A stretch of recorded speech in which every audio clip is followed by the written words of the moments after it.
Steve-O would always tell me, dude, stay sober and you'll see really neat things happen. And when I was sober, nothing neat was happening because I was obligated by court to do AA meetings all day, go do neurofeedback for $800 a week, and then therapist, doctors. My whole day consists of sobriety and doctors and treatment, and nothing neat was happening. Yeah. Now that I'm not obligated to do that and I'm skating again, I'm stretching again, I'm saying hi to old friends, we're working on new music together and we're working on new show ideas. And now I get it. Now I'm like, yeah, neat things are happening. I got my passion back to skateboard. And once I have skateboarding back, it all, if you love what you do, then everybody will come back and want to work with you again.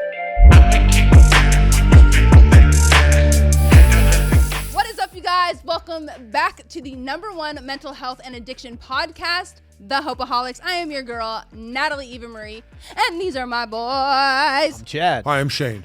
Make sure you guys like, subscribe, and follow us on our socials and wherever you get your podcasts. Got a new episode dropping every Monday and Thursday. Please come check it out. This episode is brought to you by the Infinity Group. You guys, if you or a loved one is suffering, please call us today. The number is right here on the screen. We are here for you 24/7. Now, let's get into the episode.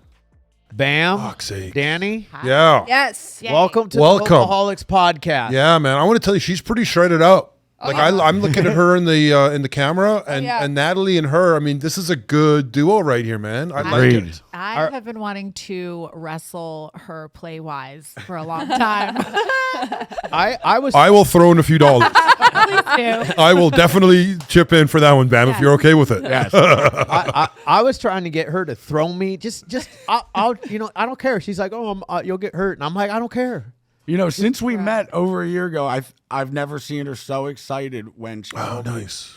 Marie just contacted her. I've known her for so long. I'm like, rock and roll. Well, let's go then. I'm that's like, awesome. Where's the podcast? She's like, right in Orange County. I'm like, well, that's perfect because that's where, I have to fly to at least once or twice a month to visit my son, and this is where all the skate companies are. So. How old's the kid? That's amazing. He's 6. He turned 7 on Christmas. How's that? Phoenix the Wolf. Phoenix the Wolf. Yeah, he's great. Nice. It was a real legal issue for a while. It's actually still ongoing, but I mean, when I got locked up in the longest Florida shuffle, 13 different treatment centers at 90 days apiece, back to back to back, $660,000 later, Jesus. I got out, and there's lawyers and monitors that have to Yeah. I was living in Texas at the Black Rifle Coffee Compound with an 8-year-old girl and a 6-year-old girl. I could take them to the movies and to the park, but when it comes to my own kid, you can't. I'm like, I've never owned a knife I've never fired a gun in my life, except for with Lil Xan in the woods, the Redlands. He was like, you never fired a gun? I was like, no. He's like, out of all the Jackass stuff you've done, you never done it. I just never owned one, never got around to it. He's like, we're going to the Redlands. It was actually a real adrenaline rush. Yeah, it is. It is Xan. nothing like a gun going off. Yeah. Nothing like it. And I actually said I fired a gun with Lil Xan, and it was written on paper, and her lawyer was like, look at him all high on Xanny bars shooting guns. I'm like, no, it's a rapper, you idiot. Oh, my God, right? Lil Xan. I didn't know Xan. that's the word. No, I'm not on a Lil Xan. Lil Xan, he's a rapper. Yeah, no such thing as a little Xan. No such thing. No, we take a lot. We take a lot of Xan. Yeah, baby. Yeah. Shit. But I mean, that's the beauty of social media, though, because we were able to connect on social media, which then brought you guys here, which for us is huge. Yeah.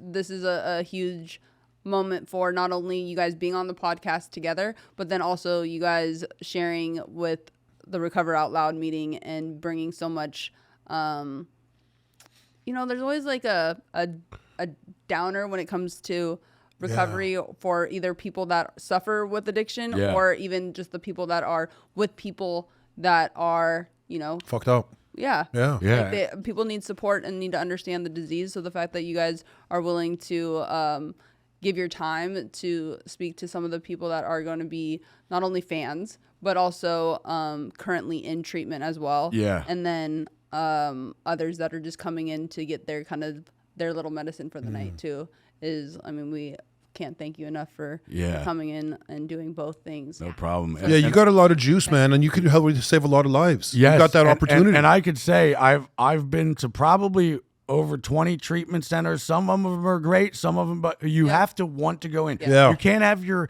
parents force you in because, and you can't have your, you have to want to go. No. If anybody's dragging you there against your will, it's not going to work. I agree. And also, you, with me, I could tell everybody this. I figured it out.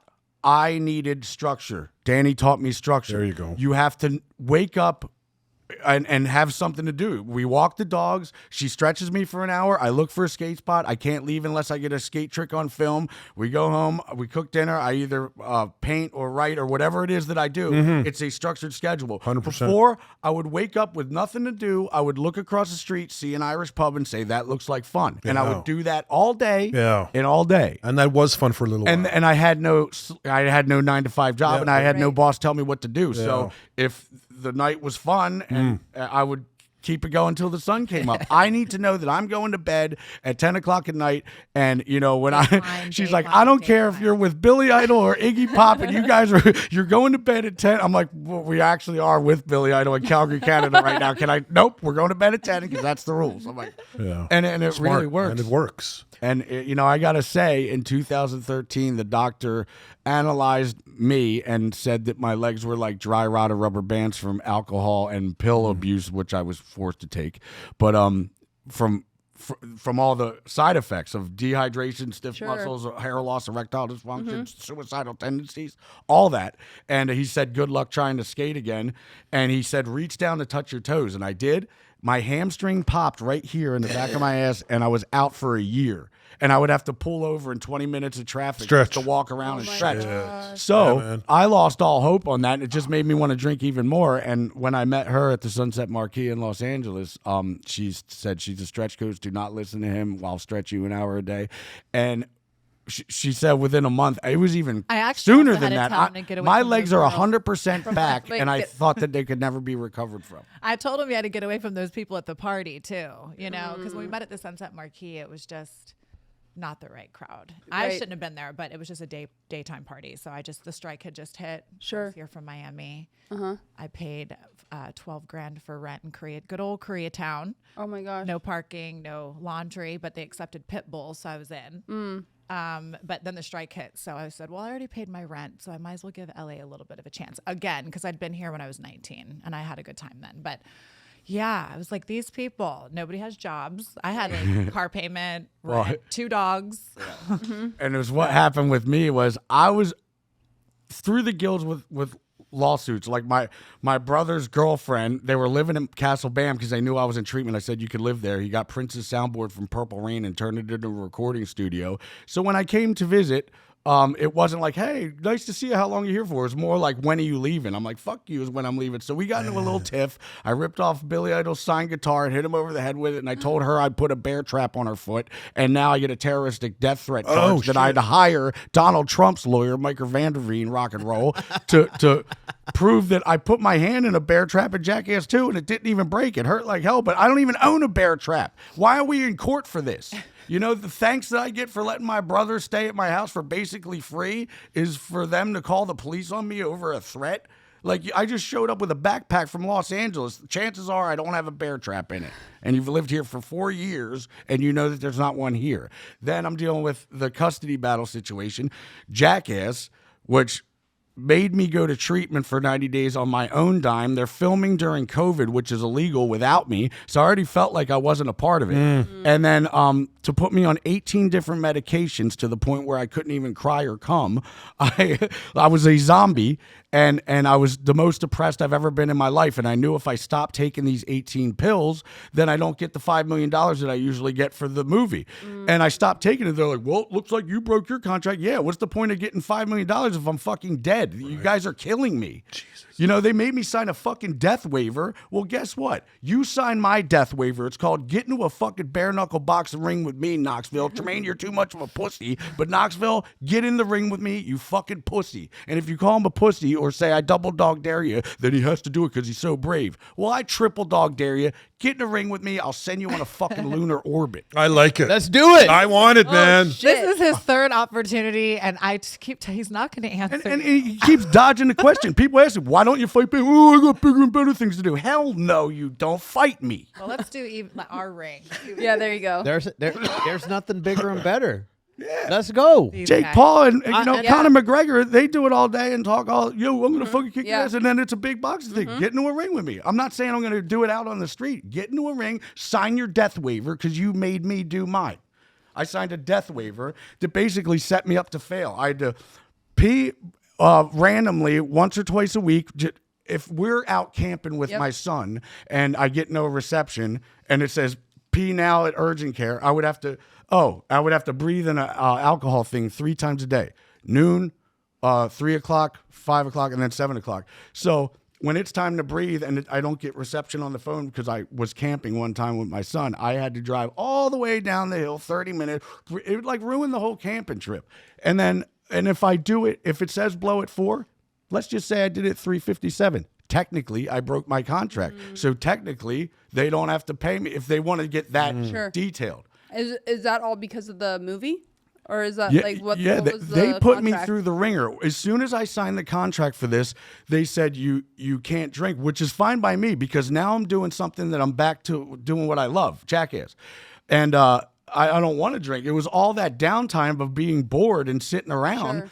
So now COVID happens like the very next day. I'm not kidding. COVID happens. Everybody has a mask on. There's a hold on Hollywood movies. Yep. And I'm sitting at my house in Pennsylvania with nothing to do, just waiting to know when we're going to film. And if I've even got caught sipping on a Miller's Light, I'm completely fired and all that. I'm like, what do you care if we're not even have plans on when we even know when we're going to film if I'm 3,000 miles away sipping on a beer?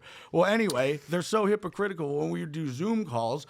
Dave England was sitting there outside in like an ice bath, sipping on a martini. Wee Man's talking about how hungover he is. And if I even had a Miller can that was empty in the background that could have been somebody else's from people being over. And they're like, what's that back there? I'm like, what's what? I don't know. It's a Miller. You have Miller? Yeah, there's some people over. What of it? I almost got fired. I almost got fired from a kombucha because that sets it off. Because it has alcohol. Oh, right. He just feels a little, left out in a way. Well, sometimes you know what? So like betrayed and abandoned and just putting me through the fucking ringer at my dime. Just feels like he made a knowing mockery that, of all you, right, I'm paying $100,000 to go to treatment for 90 days. Well, what if I get out and what if I found an Adderall in my car and ate it? Then you're fired and you don't get any of the money. It's like, well, and at that time I wasn't really sure if I wanted to stop. Now that I met her, she gave me the ultimate ultimatum, her poussoir or the vodka. I'm like, shit, I really like vodka, but I'm definitely going to pick the first option. And you know it we're tastes very better. productive every day, and Not it's fun. vodka. The fact that I got my passion back to skateboarding, again, good for it's you. like all I want to do. It's all because of her. We have such a great adventure everywhere we go. I mean, we are pretty much attached at the hip, so there is tension at times, especially in the morning. She's just, wow. I don't know what I can say on here, but I'm like, if you just pull certain things out, stir my coffee with it, and we'll have a good day. Why are we arguing? Oh, because it's the morning and I'm breathing. Yeah. You can say whatever you want on this podcast. I think we're past the time limit for Google, right? I mean YouTube. Oh, good. So yeah, now we can say We're fuck always shit, in trouble. bitch, Okay. whatever We're we always want. in trouble. So basically, just to for people that are listening, to the contract that they had you sign was basically because you guys were gearing up to film the movie Jackass, right? Yes. And so they wanted you to be sober during that filming process. Yeah, so I get it. If I showed up on set Sure. either hungover or drunk or tested Yep. positive Yep. with alcohol, I get it. Fire me. But to be 3,000 miles away in Philadelphia, not knowing when we're ever even going to film Yeah. because COVID, and then you're doing it illegally behind Hollywood and my back, I just already felt like not a part of it at all. And I just want to say, remember, they I'm were glad that I was. It's drinking just when a they were filming I the know. others. Yeah. So it's like, I think this one with the rules, when I hear him and know him, I think like they all of a sudden slap the rules down, and it's like they were already so used to drinking and being silly on Was anybody camera. else sober? So, were they wanting you? I mean, we have like Star Wagon trailers. So, I mean, last time my buddy, his name is Chris Eagle, he was at the Chateau Marmont right after they said that I can't drink. He saw Knoxville so shit-faced, he had a Sharpie mustache on his fucking face, and he came up to him and said, "Hey, Knoxville, I just wanted to say I'm really good friends with Bam. I did a whole tour with him." And he just looked at him and said, "Well, I feel sorry for you that he's friends with me because I'm doing so terrible." Yeah. So if we go back, like, to the prime Jackass era, Yeah. you guys were, what, 20 years old? Yeah. Around? And you guys were all, like, best friends, right?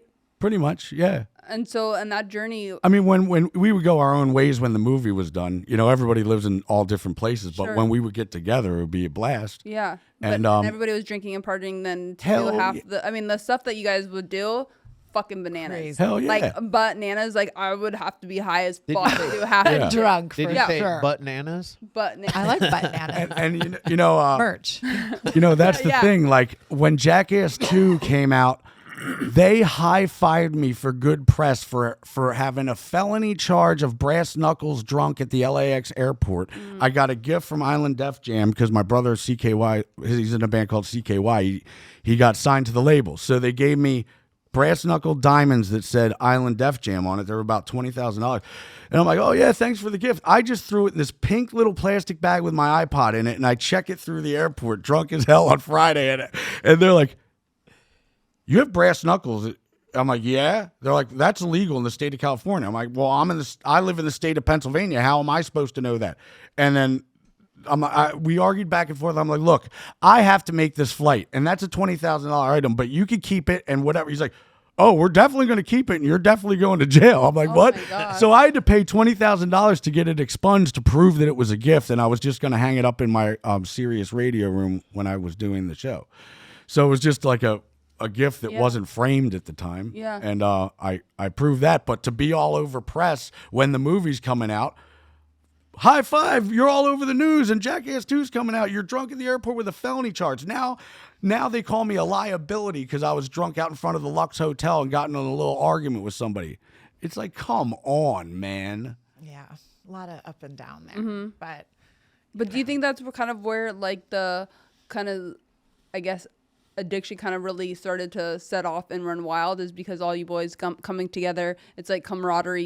You're filming something, it all of a sudden it takes the fuck off from like a money standpoint to fame to notoriety to like your skating and all of the amazing things that you want to happen started to kind of all of a sudden appear, and then you guys are enjoying it, but at the same time you're using drinking and drugs at the time to it was fun while it lasted. But do you think that kind of started the kind of addiction process for you? And also just being so recognizable that you would get paid 10 to 20 grand to appear at a nightclub. Sure. And what's your obligation? Your obligation is to take photos with the people, do shots, and party it up. Right. And it's like, my friends would be like, "Dude, I would kill to have that job. You get 10 grand a night to go to a club that I have to pay an $800 bottle for." Yeah. And I'm like, "Yeah, but dude, on day number 10 in Canada, I remember I woke up in my own piss and barf, and I was like, I can't do this anymore."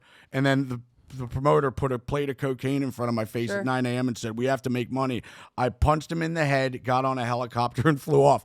And but anyway, like, yeah, 10 grand a night to just party. It sounds good, but 10 days in a row with so much lack of sleep and so much dehydration of not eating well and not drinking water, I like really thought that I was going to die. Yeah. And I could not continue. Which makes sense, because I feel like to do those types of appearances, you have to portray the Jackass persona. Yeah. And so you're almost living like a double life where it's like, yeah, you guys are hilarious and you do outlandish stuff, but at the end of the day, like, you also are normal human beings. And so to try to maintain that persona 365 ain't gonna happen. Totally. And that's why I had my first problem when I was about 25 probably. I went to my first treatment center in Reading, Pennsylvania, called Karen. And I remember the lady, I was so bitter of being there because I was forced in by my parents and whoever. Yeah. And I'm listening to the lady make a speech. She's like, first of all, there's nothing good that could come from alcohol. And I'm like, what? And I raised my hand. I'm like, tell that to the 2 Lamborghinis in my driveway and the threesome I had last night. What are you talking about? Like, have you ever shown up to a threesome? I got some mint tea over here. No, you get larried up. And then I'm like, the reason why I have 2 Lamborghinis in the driveway is because it takes a shot of Crown Royal to get up on the roof in a wheelbarrow and get pushed into a pricker bush. That's what I was going to say, Jim Belushi. Like I was reading the book, Jim Belushi, that candy guy. They all had to do drugs before they did their stuff. That's what I was going to ask. So the anxiety, the pressure, things like just that. the liquid courage. Yeah, Just the liquid courage, bro. But I must say, you know, when you see somebody like Nikki Sixx from Motley Crue and, you know, they just got signed to the label and they got a bottle of whiskey with all these hot broads and they're living it up, that's cool because you're 20. But, like, seeing him at 50, if he was still doing that, I'd be like, Nikki, man, grow up. You're like, it's time to grow up. For me, it's time to grow up. The party is officially over. And I don't miss the bar anymore. It was not over at the Sunset Marquee. Well, I was checking in to check out. With him. Wait till I show you later the picture of him. I'm like, and no offense, but I was like, what? I'm sober. What was I was thinking? bald from all the pills. I had no hair. Great. I can't believe it grew back by not being on pills anymore. And she gives me these vitamins. But I checked into the Sunset Marquee to check out. I was so upset with myself that I relapsed again. And this time I was going to go for it. I was so stressed about everything that I bought enough drugs to not want to wake up. And I even I was given my bungalow that we shared with Lindsay Lohan. I requested the one at the top. And I was letting this dreadlock guy with his family just order whatever they wanted in there. I had a $10,000 bill for staying there for 5 days, but I bought enough drugs and I was like, God, if I wake up, fuck you. But if I do, you better deliver me the hottest eye candy I've ever seen with 8 cup tits and a tan fucking pit bull. So when I wake up, I'm like, shit, I'm alive. I go out to the pool area, I order a Bloody Mary, and I'm just sitting there, and I overhear somebody, listen, I'm 44, and I'm a Sicilian and Irish born in Jersey. And I just turn around. I'm like, who the fuck is that hotto? And then she was like, I'm a stretch coach and a runway model. I was like, stretch coach. That's exactly what me. Once we hit it off, she told me, I really like you. Can you go walk my dog with me? I'm like, what kind of dog? She's like, tan pit bull. I'm like, thank you, God. That was fast. Wow. Well, it really went where I said, I know that a lot of girls, no offense to any LA hustling women, but this specific party, they went to dinner for money, basically. So when I started realizing the crowd that was there, it was time for me to exit. So when we were just hanging out, I'm like, look, I really have a lot of rent and jobs and all those things. So he did call the next day and I'm like, listen, I don't want to sound anything, but you're a hot mess. Like you for some reason, you can come over to Koreatown, but you cannot do whatever you're doing. Because I could tell he'd been awake or whatever. Yeah. So because I mean, we'll get to know me. I'm not an angel. So he calls the next day. He's like, do you want to go get pizza at the Rainbow Room? And I said, the Rainbow Room has pizza. Because every time I've been there, I was partying myself or drinking. So we met for pizza that day. And a little love note that I really don't know who he is still to this day. I'm learning about Bam Margera every day. So when we were at the pool party, I knew of Jackass, but I didn't know about the skateboarding and I didn't know how intense his fame really was. So when we went that day, he was outside still on extracurricular activities and he was digging through his car and I'm like, oh gosh. Okay. And I'm walking up and there's fans everywhere around his car. Wow. And I was just, oh gosh. Wow, he's super famous. And then when we're hanging out, I'm like, okay, and he's super high. No offense. We're in the Rainbow Room. The guy's bringing stuff to the table. I'm starting to analyze the situation. I'm like, you're a bad boy. And but it's what I like about her is that there is no having a drink here and there on it's your birthday. Let's have a little bit of a drink. No, it's just, I don't do drugs and I do not like alcohol. And if it's even near you, then goodbye forever. You cannot fuck up. Yeah.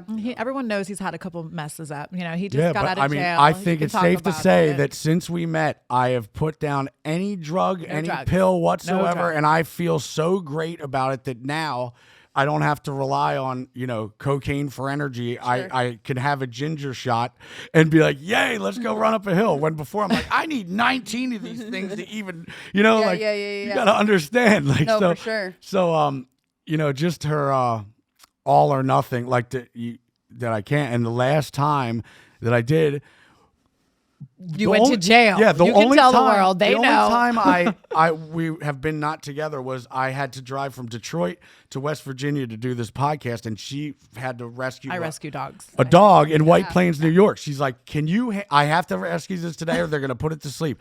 I'm like, "Okay, you go do that, and I'll do the car ride alone." She's like, "Do you think you can handle it?" I'm like, "I've gone a year without alcohol. I don't see why I can't." As soon as I get lost and frustrated in Pittsburgh, I look across the street and I see a Twisted Tea, and then I go buy it only to call her up and admit that I just relapsed. And I'm like, "You need to fly here and save me. I'll wait right here." I waited with the car running at a post office in the middle of nowhere, and a cop pulls up behind me and says, "What are you doing?" I'm like, "I'm lost." Da, da, da, da, da. He's like, "Is that an open container?" I'm like, "It is." DUI, but I was planning on staying there and not moving the car. And I admitted. Which we haven't been charged So, with anything yet. But The moral of my story is this. okay.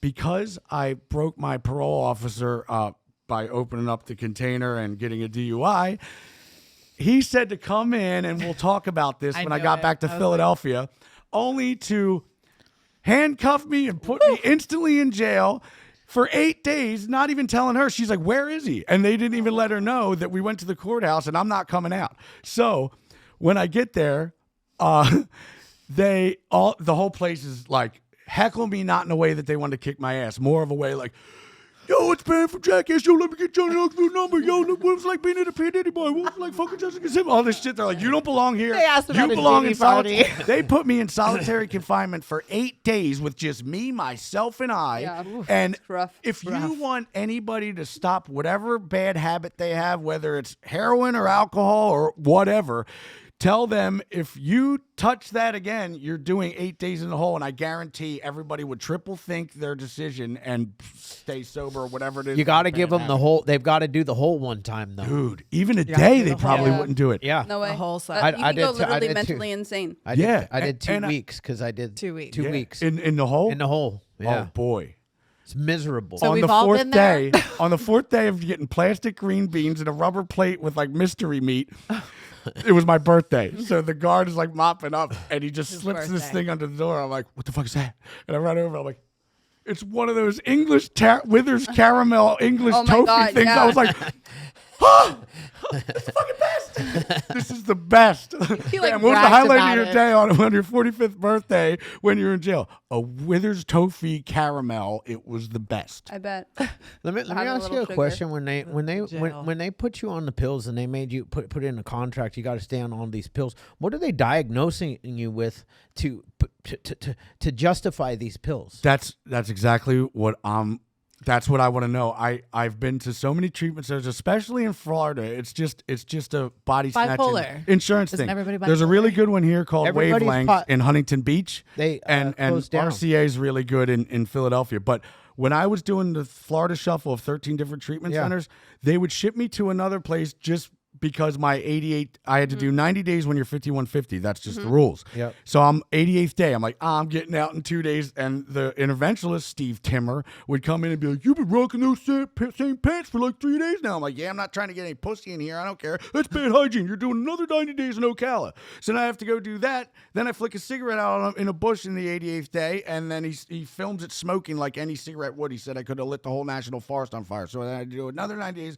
But each time I check in, a doctor who's the best of the best would say, "Who put you on this cocktail down in Deerfield Beach? This is insane. This is almost like a death cocktail." And I'm like, "They said that they were the best of the best." "No, I'm putting you on this, and this." Then I would take that. Then they would ship me to Tampa at board prep, and they'd be like, "What cocktail did they put you on over there?" I'm like, "Well, they said that the cocktail on prior to that in Deerfield Beach was a death cocktail." He's like, "This is a death cocktail." Then I get shipped to fucking Tequesta at Futures, and they're like, "What cocktail did they put you on?" I'm like, Are you all just fucking idiots? You know what? Maybe I don't need any medicine. Maybe I'm not bipolar. Maybe I'm not schizophrenic. When I went to the mental institution, they declared me as schizophrenic, and now I know why. Because when you're sitting there trying to marry your own sneaker and you're yelling at the trash can for no reason, and I'm sitting there saying that Billy Idol cut off the roof of my purple Lamborghini and then I shipped it to North Korea because Kim Jong-il wanted to look at it, I sound like a fucking nut. That sounds crazy. insane. Yeah. So they're like, this guy thinks he has a purple Lamborghini? Nope. He thinks he's best friends with Billy out? Nope. He thinks you've shipped it to Pyongyang, North Korea. Yeah, I did. It's called the Gumball Rally. We shipped a bunch of Lamborghinis and Ferraris there because Kim Jong-il likes sports cars and he wanted to see it at the airport. Fuck you. It's true. Look it up on the interweb. But you do sound a little crazy. Well, here's the problem, though. You can't get a true diagnosis on somebody until they have a year sober, to be honest. I agree. You can't. It takes, beautiful. like, we really fuck up our brains, and you've been fucking partying a long-ass time, dude. A long time. Yeah. I mean, 18 months is what it's going to take just for the brain to really come back functioning, and it could be 2-3 years.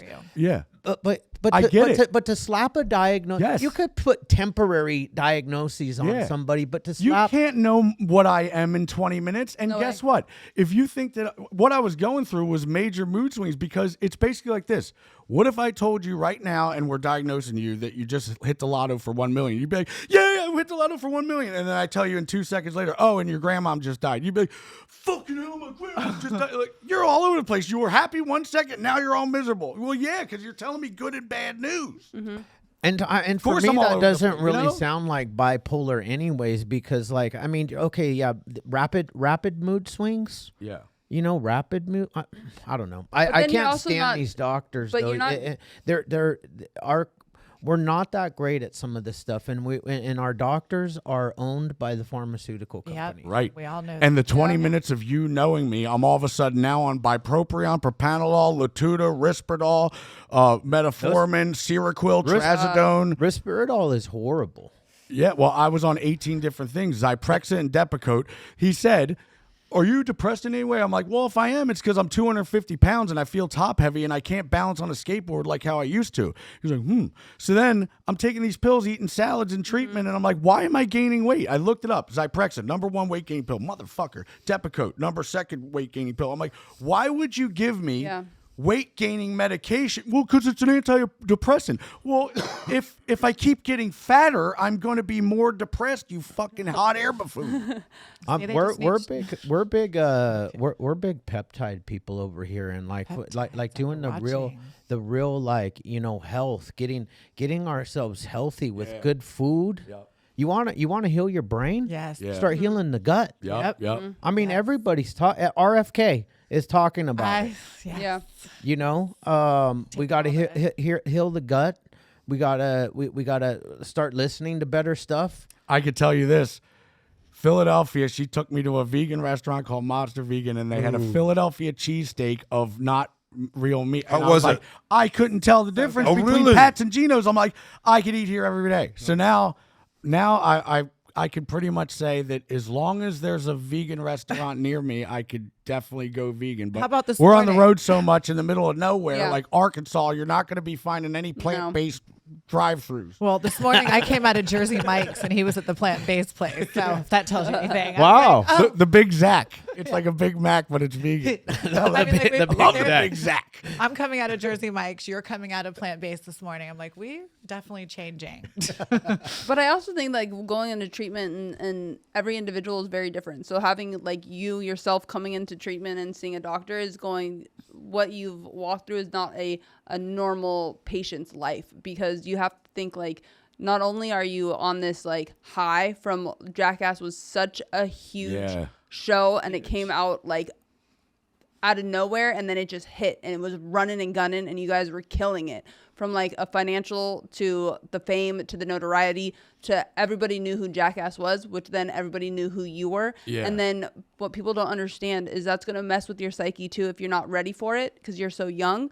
And being a man, our brains aren't even developed until we're like 25, 26 years old to begin with. And so you guys are hitting fame and money all at such an early age, and you're not prepped for it, right? So then you have that to deal with, and then all of a sudden that goes away. And then what? So now it's like your identity is then like, wait, what am I doing? What am I doing with my life? Getting loaded. Then you're going Getting loaded. At one point, you're juggling a lot that I was not normal. So like recognizable that anywhere I would go, everybody would always say, Bam, dude, you're the man. Like, let me buy you a drink or whatever. Yo, you want to do a bump in the bathroom? And I felt like that I didn't need to do anything neat anymore because everywhere I go, they tell me I'm the man. So I don't need to. I don't need to kickflip those 20 stairs anymore. Yeah, I don't need to do it. Yep. This, and then suddenly one day it just hit me hard, and I was just like, dude, I think the entire summer I just spent in Westchester, where it's a college town. Yeah. Sitting out front of Iron Hill Brewery, cracking jokes and getting drunk all day.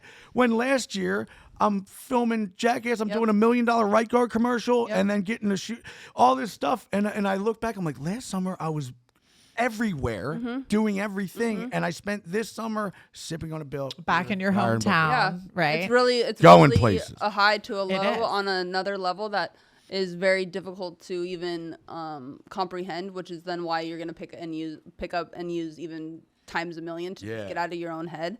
But like, does addiction run in your family or Well, it's really strange because my dad has never pretty much drank in his life. Wow. But all my dad's brothers are complete heroin addict, crack addicts, pill addicts, all the Who's above. the PCP uncle? Is that on That's your my dad's Uncle side? Kevin. He mows my Yeah. Well, he also painted the anybody room who has to mow brown and 14 blue. acres, and then when this side is done being mowed, the other side is high on grass again. So he's constantly mowing. I'd probably be on PCP. You have to too. see the color, But, or painted but- over. Yeah, so I can't really say. I mean, my dad said that the only time he ever drank a beer, he got gout really bad in the okay. feet. Yep. So he says it's a Yep. blessing in disguise because he's looking at all of his brothers. I mean, most of them died from drug overdoses, especially now that fentanyl in Philadelphia is Sure. the worst it's ever been. yeah, And So yeah, you have it. you have it Somewhere down for there. sure. It's definitely in the gene. bloodline. Yeah. yeah, but I mean, I know now that I every time I'd fool myself, I'd be like, Of course. you know what? We're at a Ruth Chris Steakhouse, and one glass of wine goes so well with the steak that I just no. I know that one will be another, and if it's not that day, I might prove to you yeah, that day that totally. it's one. But I know tomorrow it's going to be two, and I know the next day it's going to be 2 bottles, and then the next day I'm looking for booger sugar. Yeah. strippers. You know what? Yeah. Strippers. They were there too at the party with his credit card. Of course, yeah. That's They Got racked the up credit card. That's it. The That's a stripper given. stole my credit card and racked up $20,000 in a nightclub. How do you damn. do that? I feel like if you go in and say, I don't know him, or anybody, but pay for their drinks and pay for all their Very VIP easy. car. Like, Still ain't 20 grand. how do you Bottle rack up 20 service. grand in Bottle one night? service. Yeah. Oh yeah, You yeah. know, the bottles are like $4,000. Yeah. at certain places. How's your relationship with your parents and your family now? Right now, How much time do you have currently with your sobriety? well, right now, I went a year as soon as we met her. Hands down a year, and then I relapsed in by myself in Alcohol's Pittsburgh his on that downfall. road trip, and then did 8 days in jail, followed by a month of treatment at RCA in Philadelphia, and then from there, I was at that point. I'm like, I am done. I'm never doing jail, solitary confinement ever again. I don't want to be in any more treatment centers. I've been in 20. I spent my whole pretty much 30s doing this or whatever it was, and I just can't take it anymore. And Steve-O would always tell me, dude, stay sober and you'll see really neat things happen. And when I was sober, nothing neat was happening because I was obligated by court to do AA meetings all day, go do neurofeedback for $800 a week, and then therapists, doctors. My whole day consists of sobriety and doctors and treatment, and nothing neat was happening. Now that I'm not obligated to do that and I'm skating again, I'm stretching again, I'm saying hi to old friends, we're working on new music together and we're working on new show ideas.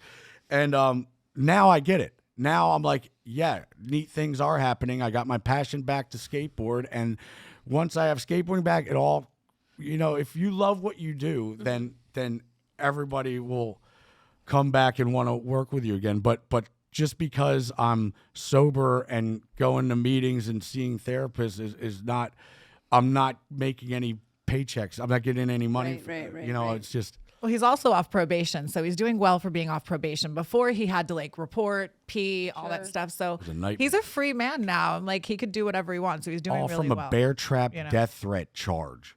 Oh my God. So my mom and dad, They're doing good. They bought us a 2-seater bike out there. So if April's listening, I will get on it one day. yeah, when all that went down, I just had to really just step back and let some time go by. I'm not mad at anybody, but I just feel like I just need to take time away from that because, my my mom only wanted the best for me to get treatment and stuff like that. But for me to hop the wall at Life Skills and use her as a lifeline to come and save me, only to say, I promise and I swear to God that I don't know anything about, I'll meet you at the hotel and we'll talk about it. She knew all along that the cops were coming. She knew all along they were going to put me in a mental institution again as I begged and begged to tell me the truth. Do you know that Life Skills knows I'm here? Bam, I don't know anything. As soon as I got arrested, BJ Investigates, who does a podcast, bought all my body cam footage, whether 911 calls made of me or me making them. She bought it all just because she wanted to get to the bottom of it. And there my mom is with my Aunt Missy, all in on it. Camera. Like, did you get him, please? Say, yeah. Did you get my phone call? Did you get? They're all in on it. And then I once I saw that, which was a year later, I'm like, how could you? Well, Bam, we just wanted the best for you, but you fucking lied to me. And then she showed up at court when I was with the bear trap death threat charge, and she sat on the other side of the courtroom. And at that moment, I was like, I am done. And she's like, but Bam, I didn't know where to sit. You sit behind the person that you're defending. Well, can I lighten it up that I had no idea what was going on and I was at court in pink lingerie and black pants? It was great. We did a red eye. I thought I had no idea he was actually in trouble. And the judge said that he was staying in Pennsylvania. So that's when I had to fly to LA, drive back and get him out of rehab. And that's how this love story was created. So when we met in Sunset Marquee, I was like, hey, will you fly to Philadelphia with me? Because I have court. It's no big deal. We'll put the dogs in a kennel for 3 days. I just went in head first. I'll park the Bentley in the LAX airport. We'll be back in 3 days. They sentenced me that I can't leave the state of Pennsylvania for like 5 months. I'm like, but Your Honor, I live in Los Angeles now. My car's at the airport. Our dogs are in there. And I have, he's like, well, it ain't my problem. Yeah, it's my problem. And it's a huge one. And plus, I just let my brother live at my house for free and signed a lease thing. So now I'm stuck in Pennsylvania, like floating around the greater Philadelphia area, staying at fucking Best Westerns and shit. Oh, man. What a journey. But I went and got you out, so here we are. America loves the drama, right? Yeah. They love the drama, but you know what people love more than the drama? Fucking Bam's comeback story. Yeah, this is like the beginning, and you know what? It's nice to have you. It's nice to have you in his life because this is gonna be your time. Yeah, and I could I could prove that I am officially the one that has been to such hell on earth and been to fucking hell and back that anybody can recover, whether it's a dry rotted rubber band of a legs or just so much alcohol abuse or just dealing with so much drama. Like I had a guardian ad litem, just like Britney Spears. Yeah. And don't know where she came from. My baby mama hired her, and I found out later that because I won the lawsuit of proving that we're not even married because we never signed anything, we had a fake ass wedding in Iceland and it was proved. So she signed to have me a guardian ad litem. Now that I proved that we're never even married, she never could have done that, and I never would have had to done the Florida Shuffle. But anyway, Florida Shuffle.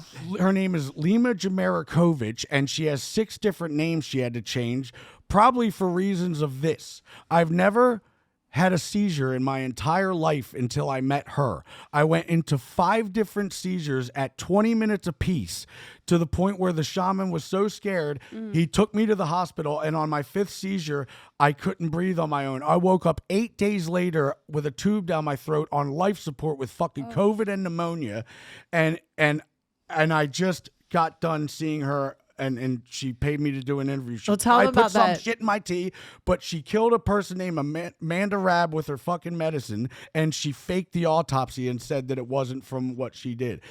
Knock, knock. Who's there? The FBI. Let's go. Yeah. Lima Jamarakovich. She probably changed her name by now. Wow. She goes up to all these treatment centers and gives this fucking bullshit. Bam, just so you know, you have to do a saying that you weren't in the Florida Shuffle because that doesn't even exist. I'm like, it does exist because I just did it. It's 13 different treatment centers back to back because I got 5150'd and I have to do 90 days, but you guys keep finding reasons on the 88th day to keep me here. and I can't leave. I'm stuck in this body snatching Florida shuffle because of you, Lima. Do you guys remember when all that was? Because I happened to work. I actually did the speech for- saying, "Oh, I don't know what the Florida shuffle is." Now I'm like, you made me say that. I worked for this guy, Joe McBratney. I don't even know if he's out there still. Don't really care. But he was a part of that whole Florida thing when they were taking the insurance. And this is about 7 years ago. So I worked for him as an assistant. And it was right when I was stretching, and I had a personal assistant job for him. But I started noticing the girls were coming in sober and then high and sober. And I'm an ex-bartender, so I can talk to the girls. And started talking to me like a big sister, and I started like digging real deep, and I started going through their journal and started to dig a little bit in his office. And he was one of the bad guys. Like, so when he's talking about that, he was getting like all the sleeping girls with all of pregnant them, and getting them all basically. abortions because he was married to this Russian girl. He didn't want Yeah, them it to was really find out. sick. But as soon as their insurance would be up, or their 5150 or whatever reason they're there would be up, he would let them go out To go to his friends. to hopefully You party know, with your friends, you so know. I could find another reason to keep you here. Good old and your Florida. insurance. Now there's a lot of good. the old body broker. Yeah, the body huh? snatching. Yeah, There's Yeah, a he was lot of big good part treatment that. centers out there. When you genuinely want to help the person and it's not about insurance, then yes, treatment centers are phenomenal. And So when you know, we met, I like believed him because we hadn't gotten that far yet. Like, he didn't know that I'd worked for someone already, and I didn't know I'd worked for someone that was crooked. And it all started to come out because, of course, one day I showed up and didn't have a job, kind of thing, and he still owed me a check, and then threatened me at one point. I was in a relationship at the time, and it was kind of, you know, he was like threatening me, some Staten Island guy in West Palm. But when he was telling me the Florida Shuffle, I'm like, I believe you because I understand. I know what I read. I mean, I remember the girls that were. So long story longer, that's kind of where when he says that, that's what he's talking about because they did keep him for all those times. I mean, sneaking over the wall isn't obviously allowed. I mean, I feel like to keep somebody for another 90 days would be doing something bonkers, Yeah, like they were really- losing your mind and smearing poop on the wall or whatever. But to flick a cigarette out in a bush and it's just smoking because that's what cigarettes do. It Well, you wasn't know the even bad on one. fire. You can't say that I almost lit the whole national forest on fire and have to do another 90 days. It's just bullshit. How's your relationship with Steve-O? Because I did hear him say something about you recently, like on an Instagram reel. Nothing bad. He was just like, I haven't talked to him in a while.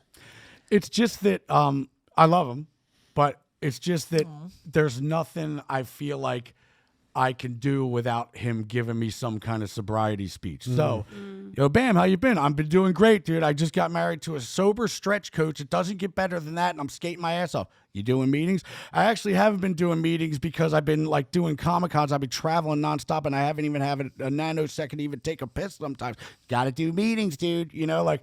Well, That's his you know what? I don't journey, need to though. hear this. I'm doing what I'm doing. I love doing it. And all that I know is that I'm not drinking and I'm not doing drugs. Skateboarding's my medication. And if I pass an AA meeting and it's convenient for me to go, I would love to go. But I don't need to get like ridiculed from it. I think he feels like they're just on different lengths with his sobriety. So I don't know.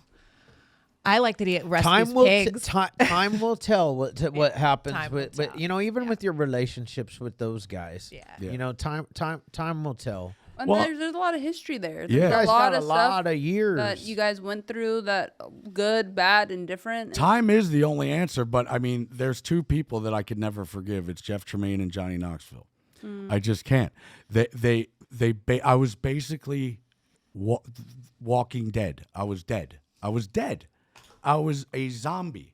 You could say, hey, Bam, Angelina Jolie's over there naked and she wants to hump. Oh, that's neat. Hey, your cat just died. Oh, it did? Awesome. You know, like I was gone, and it was all because I was forced to do all this stuff. When they were filming Jackass 4, they're all at the Roosevelt. They all have hotel rooms. They're all partying.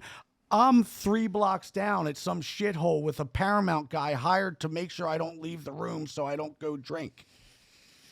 How much fun's that? And then I get on set, and they give me a breathalyzer and give me a piss test, and they're like, piss this thing and blow this thing. All right, you're lucky that you're sober now. Go Basically not be fun funny. anymore. It wasn't fun You know, anymore. Not fun anymore. I will never do that again. You could offer me $100 million, and the answer will always be the same: no. It had its course. So And thank you for that course. We love it. it was a great course. Yeah. It was Good times. I I'm mean, catching up. Where was I? Paying bills, I guess.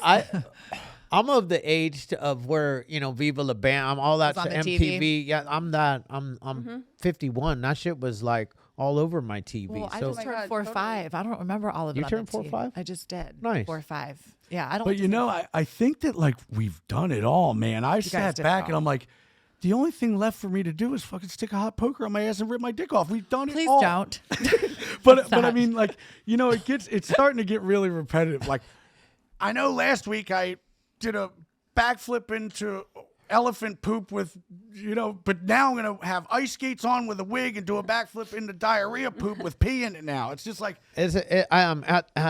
at this age now though, it seems a lot more dangerous. Dangerous and well, odd. yeah, because Yeah. you're not a little kid and Yeah, bouncing well, around like a no. rubber band. Well, it goes back to the Nikki Sixx story. Yeah. Like, Yeah. yeah, Right. him at You're 20, 50. Yeah. you guys doing it is like, oh, that's cool. But then now at our age, it's like, hey, man, like, time to grow up. Yep. Yeah. And that's kind of like, I feel like where it's come to, because even you talking about it, it's like, Yeah. it's not fun for you anymore. And it's not Like, cool anymore for a right. 45-year-old to be walking around drunk at high Right. noon. Punching his dad. But I mean, right, like, right. you know.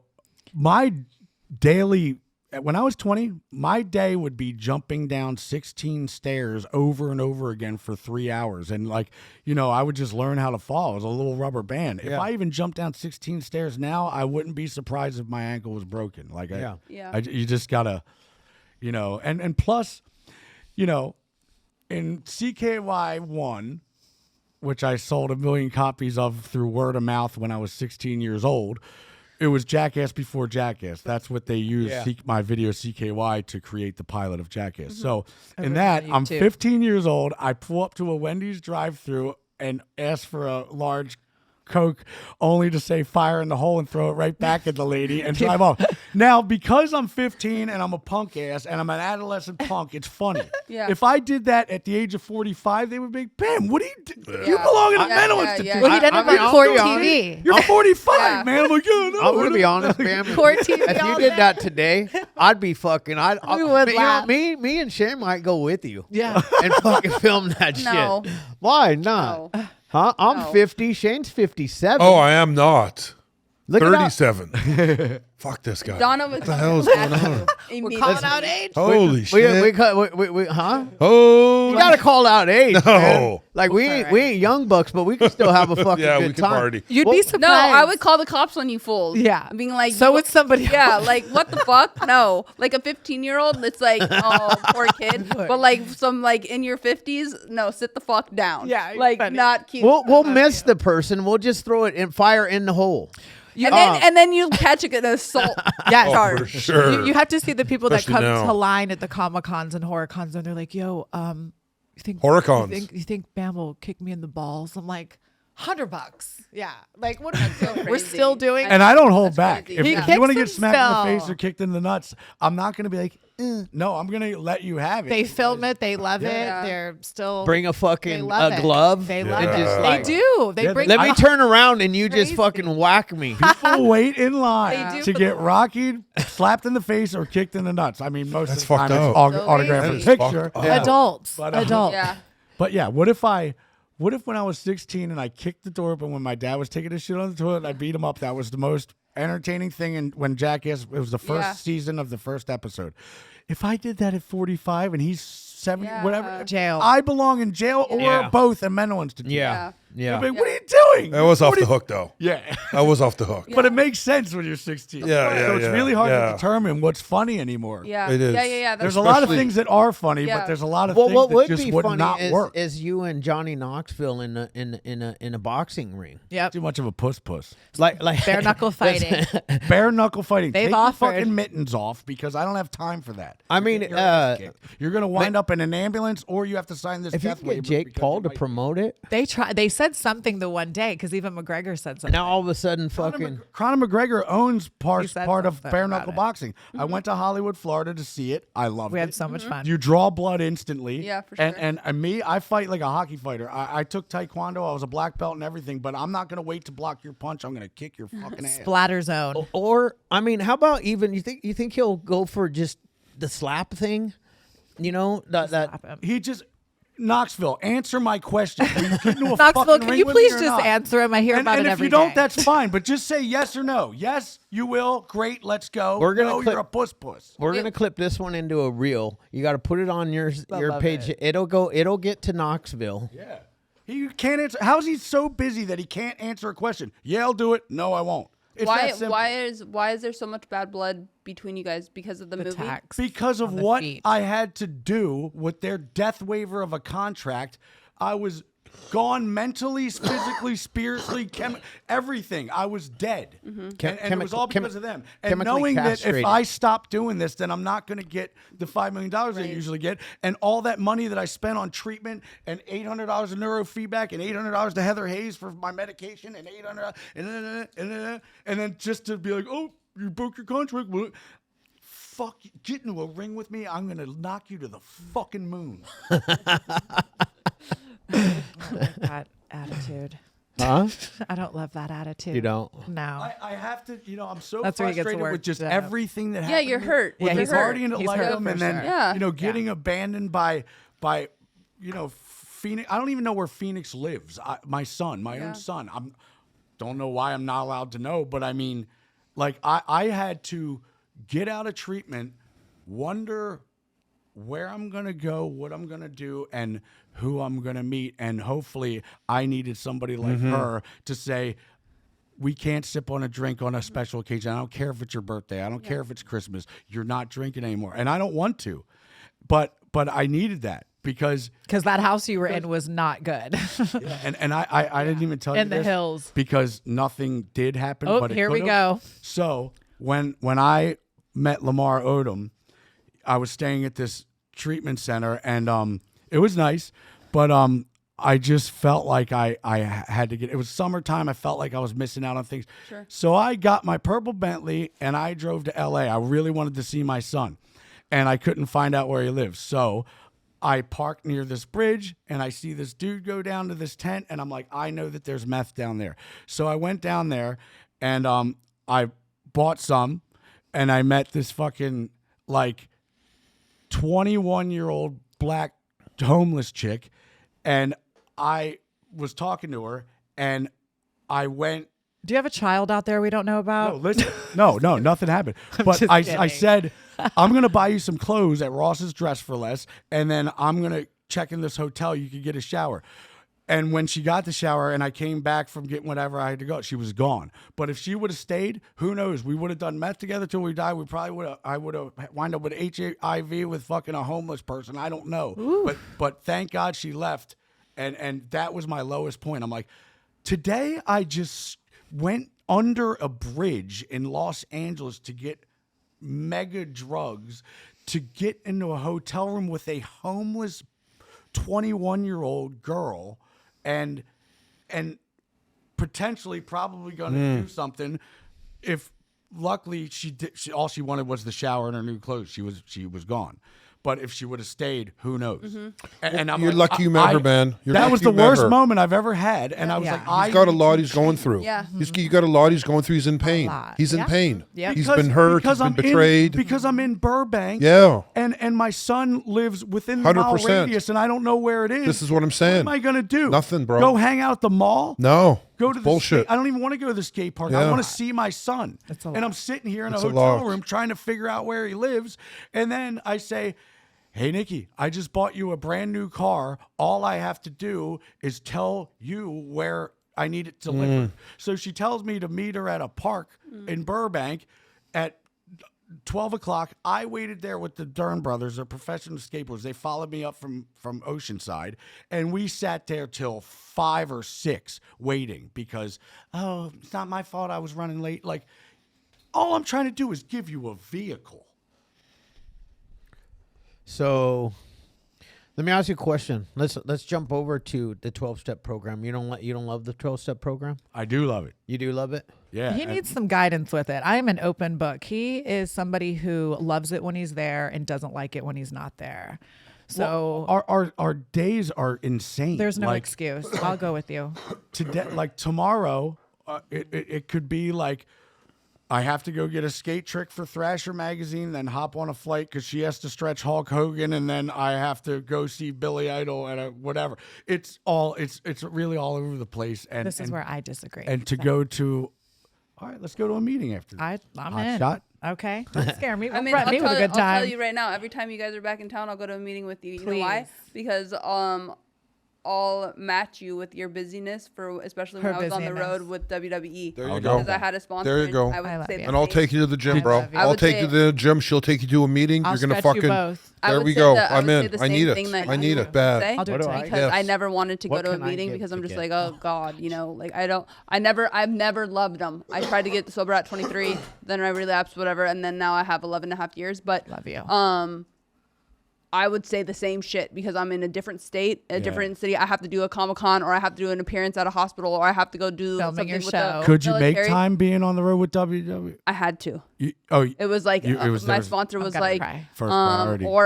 or my life is going. I'm just gonna fuck up everything, which Right. I'm really good at doing. I'll run shit into the ground. I've seen me do it. Ditto. So, I'll show me. Me too. so you keeping that. You're story, pretty good at it, bro.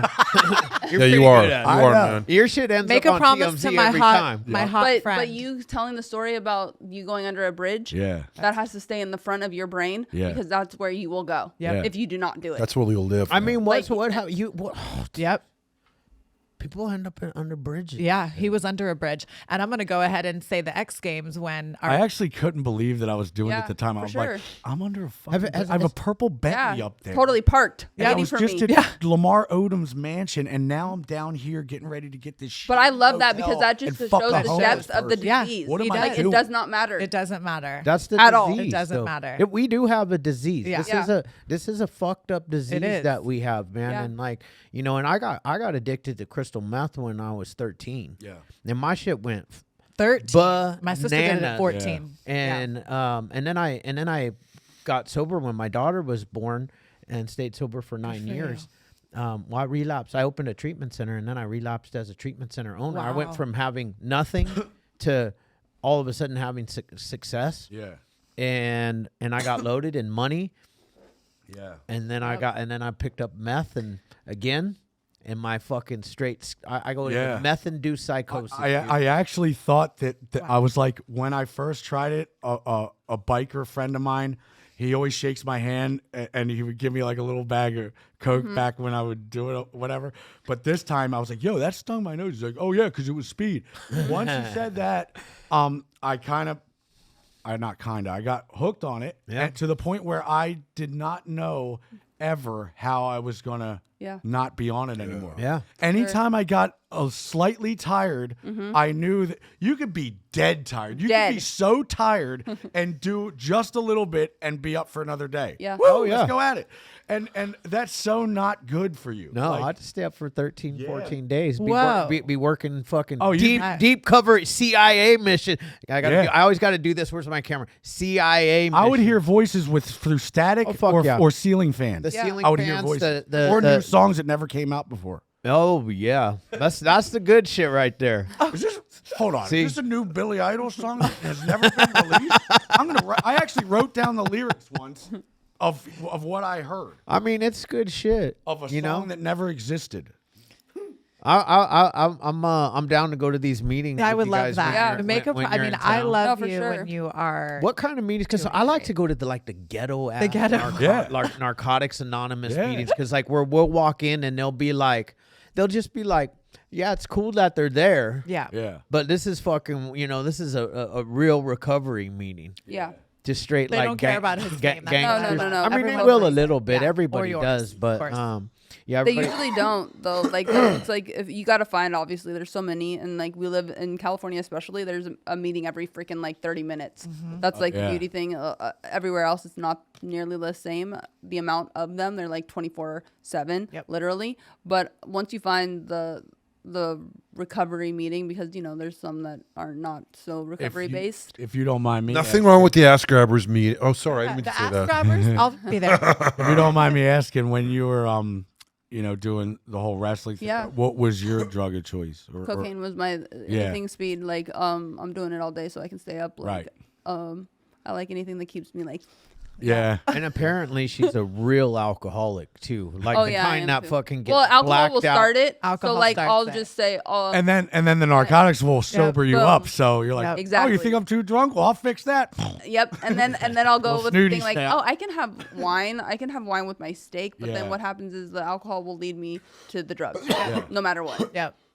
I Like, never I don't- got it because I would have friends in the Westchester area that would go out to the bar like on massive amounts of Xanax or whatever and just fall asleep in their beer. I'm like, what?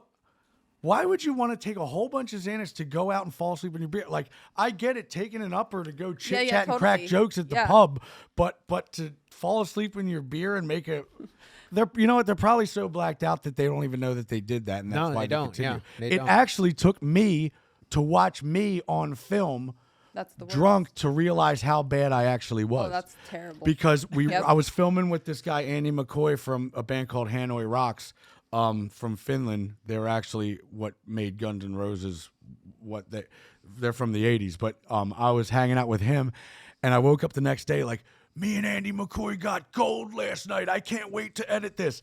And I'm downloading the Yeah. footage to edit it, only to find out that I'm like repeating myself over and over. I'm not even listening to what anybody else has to say. I'm cutting people off, and it was just completely unusable footage. And I'm thinking the night before that I just got gold. Yeah. And I'm like, oh my God, I act like that when I'm out. Oh my God. Thank God I had to watch myself, because if I never would have Sure. watched my own self on film to see for myself, because you could have told me, dude, you were repeating yourself last night. I'm like, yeah, whatever. Yeah, like, yeah, no, no, it was totally. bad, dude. I'm like, yeah. No, like you repeated the same story like 7 times. Yeah. No, if you Yeah. actually watched me say the same thing Mm-hmm. 7 times, I'd be like, I gotta stop, man. Wow. It's crazy to me though, like how available alcohol really is. Like the more, I mean, I was a bartender, so being a sober bartender is not easy. Sure. But we're in the car a lot. I mean, everyone knows I like cannabis, so I am a huge supporter of that. But you don't see that on the billboards. You see the next bubbly like iced tea and vodka like all over the road. So I always feel for the people that might, no offense, hate their wives, husbands, their life, right? And then they're driving home from their job they don't love. And then there's all these billboards that are everywhere Yeah. for Well, alcohol. not only that, everywhere. 2 It's beers is a crazy to me. DUI. They sell it at the gas station. So So if you buy a hypocritical. beer at a gas station, you obviously drove there to get it. And if it's a single, all ice cold, and not like a, if you buy a single, you're cracking it open as soon as you get in the fucking car. I know. Duh.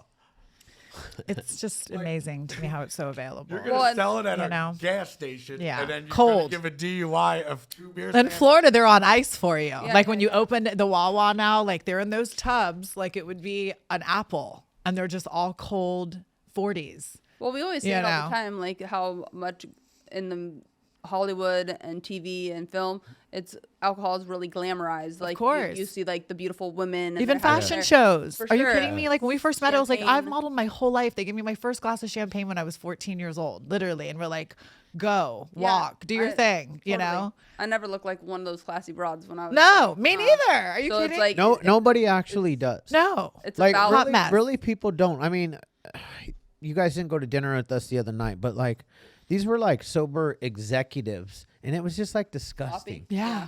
We went to this big dinner at Mastro's Ocean Club, and I'm sitting there, and it's like the guy that drove me there, him and his girlfriend, 10 drinks deep. I'm sure. in His an hour lawyer and a half. picked us up hammered once. And I was in like- Florida. I was like, oh my God. He's Well, I took an Uber home Yeah. because I was like, fuck This that. I'm isn't not good. getting in the car with this fool. totally. smart. Agreed. These were like executives that like run different areas of treatment, like maybe the insurance billing Yeah. component, where they don't need to be sober. You know, they're just trying to make money off of sober people. But Well, Palm Beach, it's rosé all day. Like if you're not at the rosé I by think noon. a lot of people do this, especially what I did. I actually didn't start drinking until I was like 22, because all I wanted to do was be a professional skateboarder, and I knew that would affect that. So all through school, I never even got invited to the stupid parties, but I wouldn't even drink if I wanted to, and I wouldn't even go.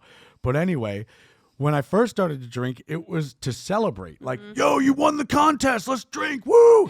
But then it turned into drinking to forget or drinking to cure the hair of the dog. Yeah, bro. Like, dude, waking up feeling like shut shit from alcohol, knowing that if you crack open a beer, you're going to feel better. And then if you have another one, you're going to feel even better. And then if you have another one, you're going to feel even great. And then you're blacked out and you have to do it all over again. It's such a terrible, terrible cycle. It's a hamster wheel. Exactly. And I've let it kick Beyond. my ass for fucking Way too long. It Way kicked your too- ass, bro. Yeah. It kicked your ass. Have y'all looked I at wake debt? up now so refreshed Good at for 6 you. in the morning. Good for Yeah. you. Ready to gym it up or whatever it up. Good for you. When before I would wake up at like noon or even later, and then I would be so like sick I would probably lay in bed till 4 only to get ready to go out to go do it all over again at 7. But what about like the wine and bomb. spirits? Like I see how spiritual you are and stuff. Like it's like literally when you go in depth of the wine, it opens up. Yeah. The reason why I stopped. I went to jail. Like it took me 7 years to even talk about the fact that I Threw went spaghetti to jail. all over. I threw spaghetti all over the cop. I'm naked. I'm yelling. My eyebrows disappeared. I have no idea what happened And the that judge day. just goes, "You did what? I know. Just stop Oh drinking. no! I Court was in jail adjourned." for 3 And she days. did. I had a nice set of cornrows. Yeah. You know, the outfit was cute. You don't tell the house mom. She was like, "Are you a model? Show me that walk." Well, the answer was okay. So by the end of the weekend, I was teaching everyone how to walk in jail. It was a good time, but not anything I ever wanted to go back to, you know? So when I broke up with alcohol, it was because that person was demonic. I mean, when I look at the mugshot, I'm like, who the fuck is that? So I relate to him when it comes to, you know, Well, the and- hurt and all that. For sure. that's And if you in there. if you remove if you just look at the fact that you have one available substance, and this isn't drugs, this is alcohol that's readily available that anybody can consume. It is the one thing that if you stop immediately, if you're an alcoholic, you can die. And then number 2 is you can consume so much that you physically and mentally have no idea what you are even verbally saying to somebody else or doing, and then you will wake up somewhere and then you get told like what you did. That is insane. That means your brain is literally shutting off down. and your body is continuing to move. Yep. Yeah. That's You're possessed. totally. Yeah. So the wine and spirits is creepy. It's a poison. Yeah, I mean it's definitely a it's poison. literally poison Yes, to your body, I to your agree. brain. Yep. So I woke up at Castle Bam one time, and a friend, I'm walking down the stairs, and a friend who stayed over was like, "Well, it looks like you had a good time last night." I'm like, "Yeah, I had a good time at Iron Hill." He's like, "Iron Hill. Then you peed all over the counter at Kildare's. Then you got banned from the pita pit at life because and then your friend Buddy Bill stuck up for you and he beat up the guy. Now he's in jail. We have to go bail him out." I'm like, all that fucking I thought we just had a couple drinks at Iron Hill. He's like, "No." I'm like, oh my God, dude, to black out Isn't that is crazy? Or look at and court TV. It was a casual thing for me Totally. to do that. I don't think I've never blacked out. but- Same. Never. Yeah, never. Never. I was blacked pretty out. good at I it in was me too. 2013. I was very good. I at was it. too. Don't Were you drinking obviously during jail. like Viva La Bam during those filming and stuff? Not in the beginning, and then towards the 4th and 5th season, I remember one time Troy Miller, the producer, he woke me up and I was so tired that I didn't want to film, and I have a crew of 40 people that show up at 9 a.m. every day, and then I was like, fine, I'll film, and I got up and I cracked open a Budweiser, and I remember he was like, "I think you're starting to get an issue with this, and maybe you need to seek help." And I'm like, "Shut up! I'm 23 years old. I can handle it, you know." Yep. Which The day drinking. eventually just spiraled to like the worst you could possibly get without. The only thing I've never done was heroin. I never shot any kind of needle in my body. I just never would do that, and I never would do acid. But somebody slipped a synthetic acid in my drink in Australia. I lost my fucking mind. I was running down the street naked saying I'm going to die tonight in Adelaide, Australia. And I really thought I was. I found a gallon did jug that of one water. get I drank the whole video? thing. I don't know. That would be a good You one. know? That's a good one. Yeah. Well, this was at like 4 a.m, and I was the only one out in the streets. And I think by then I was rescued by a friend to try to calm me down. And after I drank a gallon of water, and I must have been so dehydrated. Oh man. I guess that you're always told, like, 'Cause have a glass of wine and relax. Yeah, man. dude, Right? like, Well, that's the problem with like, go to bed and relax. America today. It's like we need to Jeez. put something in our body to make us enhance our mood, whether it's to relax. Oh, I had a stressful day at yes, work. yes. Stressful day. How about go to the gym? How about do Right. some yoga? Yeah. How about meditate? Walk a dog. Go on Read a a book. walk. Yes, go to the shelter. My problem was social anxiety. For a while, I didn't know how to go out Yeah. to even a business dinner without sipping on a drink to feel comfortable, because I would have to do something with my hands, or I would just have to be like, I had to have a drink in my hand in order to communicate and feel okay with that. It took well over a year of treatment to even feel okay with going out, like, because everything is like, hey, you want to go out bowling? Yeah, I'll go sip on a beer and bowl with you. Hey, you want to shoot some pool? Yeah, I'll sip on a beer and play pool with you. When it was, hey, do you want to shoot pool and not have a beer? Why would I want to do that? Like, it just didn't make sense to me. But he does now, and it's still so much fun, right? Like, it's More still fun fun. now. Like, Yeah. we go bowling all the time. Bowling is fun. Yeah. Because bowling- I'm we have in the fun. hands of good company. We have a good Yeah. time. I had no reason to get sober. Who am I going to get sober for? You, Lima? Fucking murderer? No. I mean, who? You? No. I'll talk to a You- wall, so you- it helps me. I'm like, hey, I you will want to go definitely bowling? get sober for you. when me. when the two of you are just by yourselves and you're chilling in the house, It's just like this. who talks more? It depends on the convo. Does she? I will Unless talk she's to stretching, myself. if we're stretching, she stretches me in the nude. I really like it. Oh yeah. Or Tell us a little about that, or this baby. purple lingerie. Hang on. Now you're right- Let's now go. You're right. Now you're down- talking my language. right Or down the Shane's purple alley. lingerie. If Right down my alley. Who's People wearing the lingerie. lingerie? Her or you? Listen, be careful. Be careful with this one. Who's wearing the lingerie? I need to He's know. an odd one.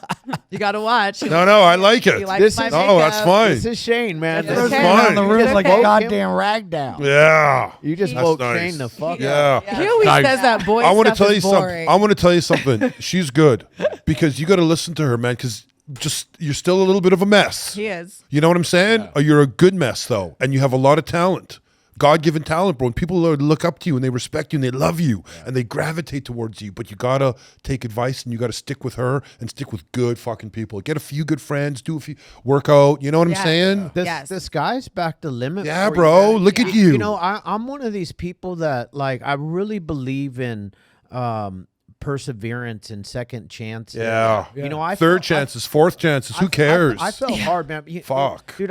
My last relapse ended in a high-speed chase in a Lamborghini. Wow. Wow. With the Orange County Sheriff's Department. Oh. In a 3-week period, I racked up 19 charges. Oh boy. Was out on a $650,000 bail. I mean, it was. You look pretty innocent for that story. Yeah. It was- Wow. 19 charges. I'm like, not when he's high as a fi- kite. five counts Wow. of assault on a police officer. That's not a good day. They actually beat the shit out of me and then charged me with assault. I've seen that. Were you all topless? the time. I watch Dateline every night. I was not- topless when I was got arrested. That's fucking awesome. That's fucking awesome. That is fucking awesome. I mean, I think one time I got arrested. I went to the Orange County Loop in my boxers. I answered the door. But like, I had why are you here? I had been shot by a taser gun. Yeah. They had shot me with the taser gun.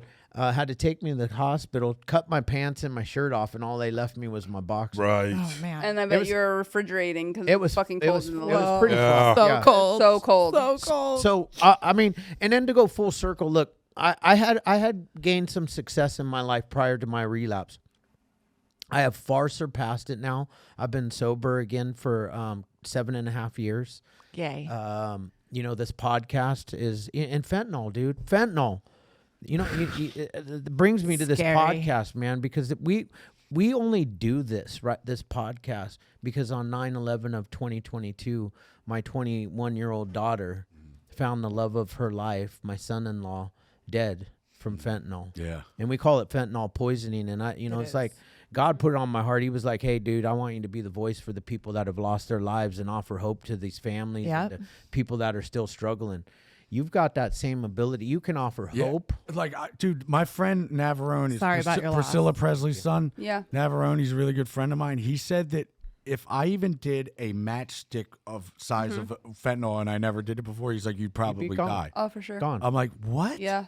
It's Yeah. like Like, you it's can't like even play it's like anymore. it's a grain of salt. So if you take a salt Yeah. shaker, put it out, 1 grain will kill us because we're not opiate. I addicts. almost think that like drug dealers that sell things laced in fentanyl without telling the They should be person charged with attempted murder Well, for that's sure. kind murder. of happening these days. It's They still crazy. haven't arrested the guy that sold my son-in-law. My the pill. aunt just died from it. I know.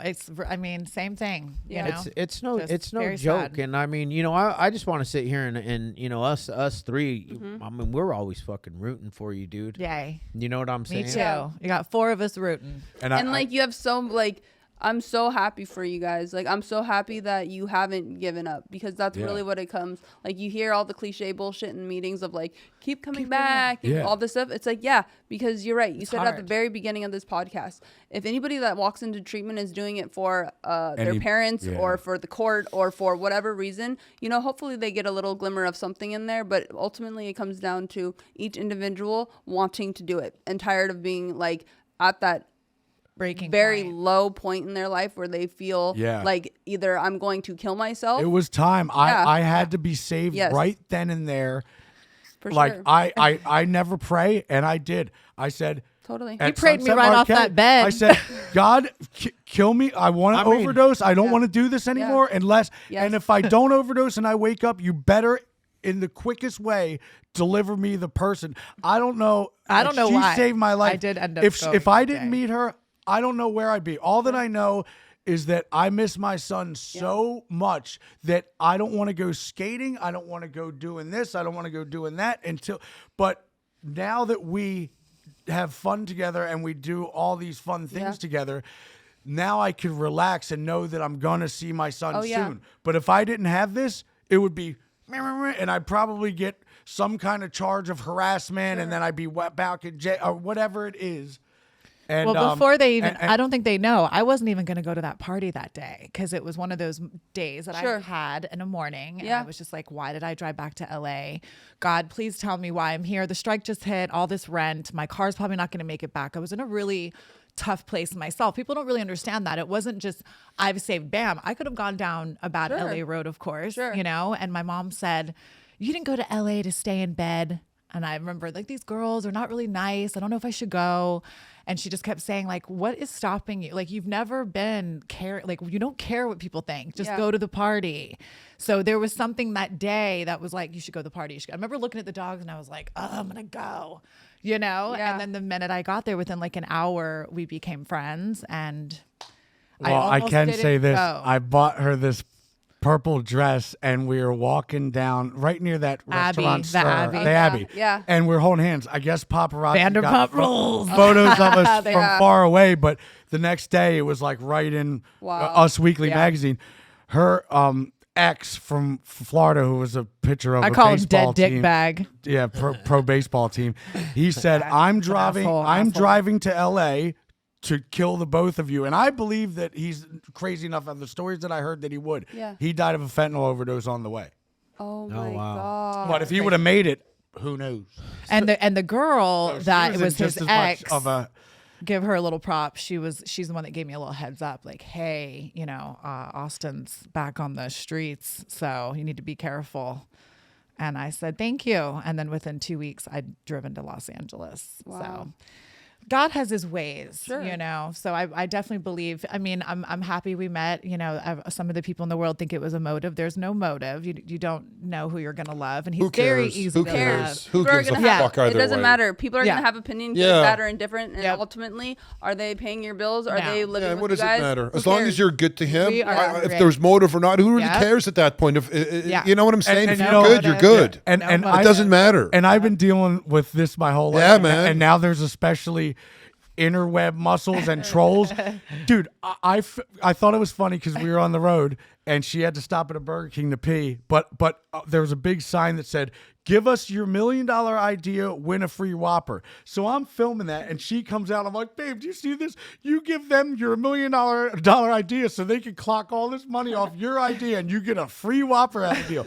The whole conversation of the trolls was, I thought she's a vegetarian. What's she doing in Burger King? She had a hamburger with cheese. No, they have Impossible Whoppers. No, she had a hamburger with cheese. Poor Burger King. She's like ready to type to defend That's herself, hilarious. saying that all she did was take a pee at a service plaza. I'm like, babe, if that's what they're going to do all day, let them think you had a hamburger with cheese. Well, the hottie across the hall from you gets it, so she it's gets like the 2 weeks trolls. worth of this. She gets some Oh, shit, man. I know. I watched her. I know. Controversy of Dannii going into Burger King when Yeah. they thought she was vegan.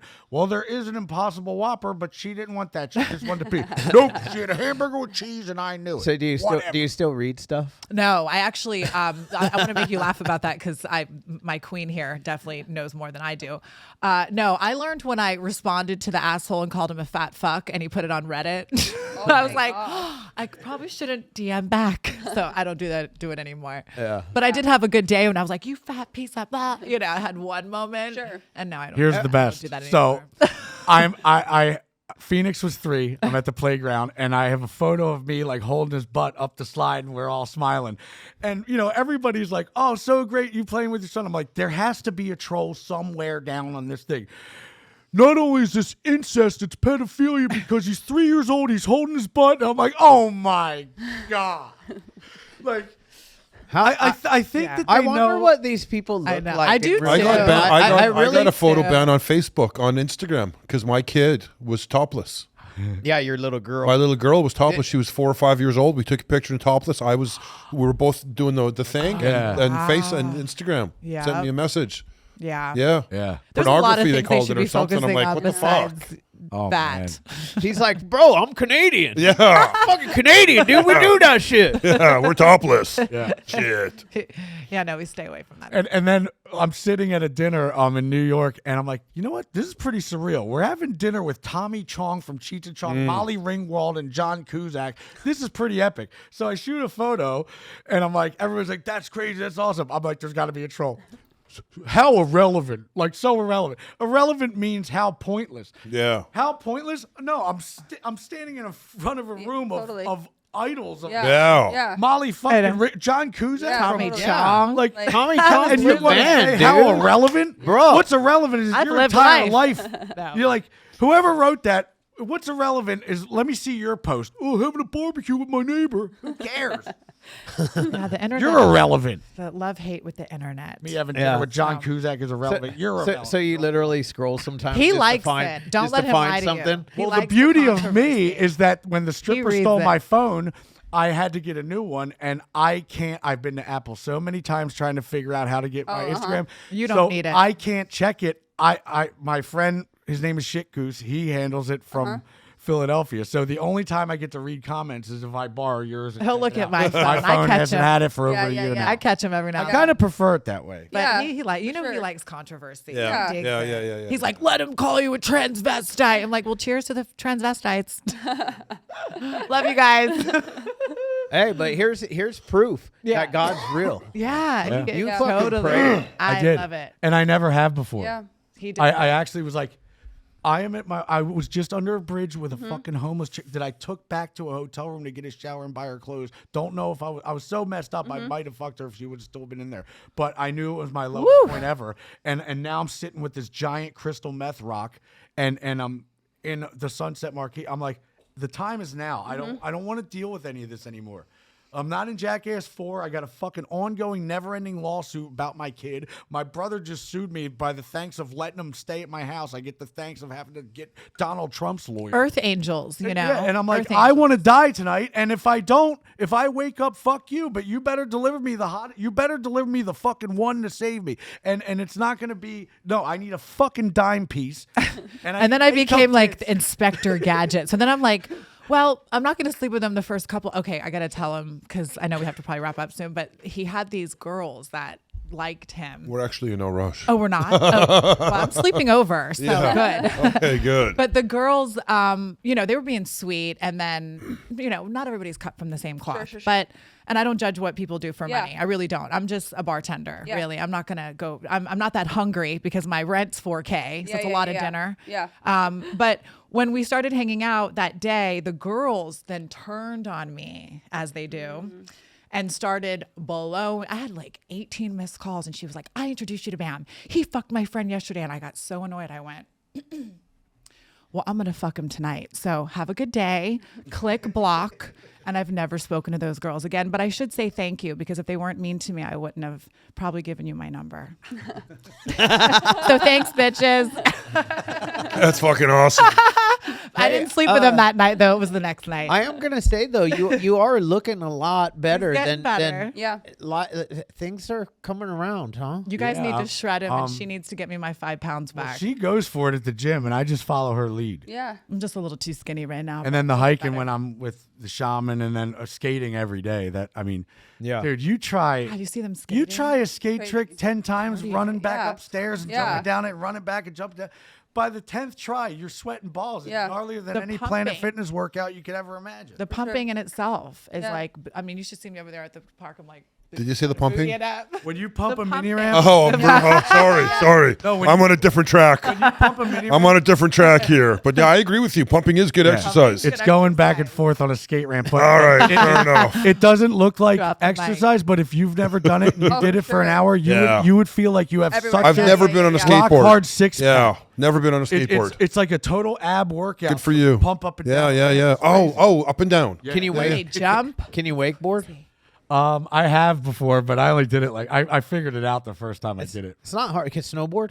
Yeah, I can snowboard. Yeah, I like It's a lot like snowboarding. Yeah. That's my jam. Surfing, Wakeboard. I cannot figure it. I always I get suck. crushed by the wave, Yeah, or I I'm suck. too far out, and when I am there, I can't stand up in time. I'm just, I can't paddle quick enough or something. I'll be on the bunny trails. I don't do any of those things. I've already had a broken ankle once. So My I don't wanna wife do that hangs out again. in the lodge. Yeah, with you the bunny suit on to looking really pretend. cute and That's me. nice boots and all that shit. I'll be with You know what I her. thought you said? What? His boobs. I'm thinking, what the fuck, bro? Those two. Those? I mean, she. Yeah, Because those they're probably two. little, the Yeah. one piece, the Yeah. snowsuit done here. I don't Looking fit like a in there. snow bunny. She does have nice boobs. She does. Well, I don't know. Actually, when we first met, we were at the Ziggy. No boobs here. So We were at the Ziggy Hotel. It's 3 a.m. It's pitch black, and she got Love up, the and Ziggy. she got up to pee or whatever, and I hear, "Kook, oh fuck, my champion foot." I'm like, huh? I turn on the light. I'm like, what's a champion foot? She's like, that's the foot I use when I'm on the runway, and I go like that. I'm like, But I broke my toe. It like really broke wow. that time. And when you have, you guys get it. Yeah. Well, when you're newly dating, you're trying not to say dumb shit, but I really hurt myself. I literally broke it for real. Thank goodness the strike had hit and there was no work. well, I was trying to make small talk on our first romantic dinner, and I'm like, so you have really No. nice teeth. How do you get your teeth the way? She's like, it's because I brushed my teeth with your dick. I'm like, I love you. That's like, that was at the, okay. So that's at the dinner by day 4 when I became Inspector Gadget. And I'm like, this guy's around bad people. Like I can see the bad people. So I poured the White Claw out and put the club soda in. You did? Yeah. I don't drink. Oh, I thought you were sabotaging me. And No, me. So I could be cool. So they didn't think I was like a, cop or whatever. So they just kept doing their thing. Sure, I wanted to see who I could figure out because there were a lot of people in the house. So we'd hooked up already. He came to my Koreatown apartment. We go back to this place because he wasn't done with that life yet. Yeah. So I was like, well, I'm going to go because we're kind of dating, I think. I'm going to see what's going on. So we were in this weird Hollywood Hills house. Weird. And doves were there flying around. It was really weird. It was like a live mushroom trip. And I started seeing his credit card, like in different credit cards. I'm like, bam. I'm like, oh, okay. And then the one day I look at the Thai food that's delivered, and these bitches were just ordering like $600 worth of Thai in the middle of the day.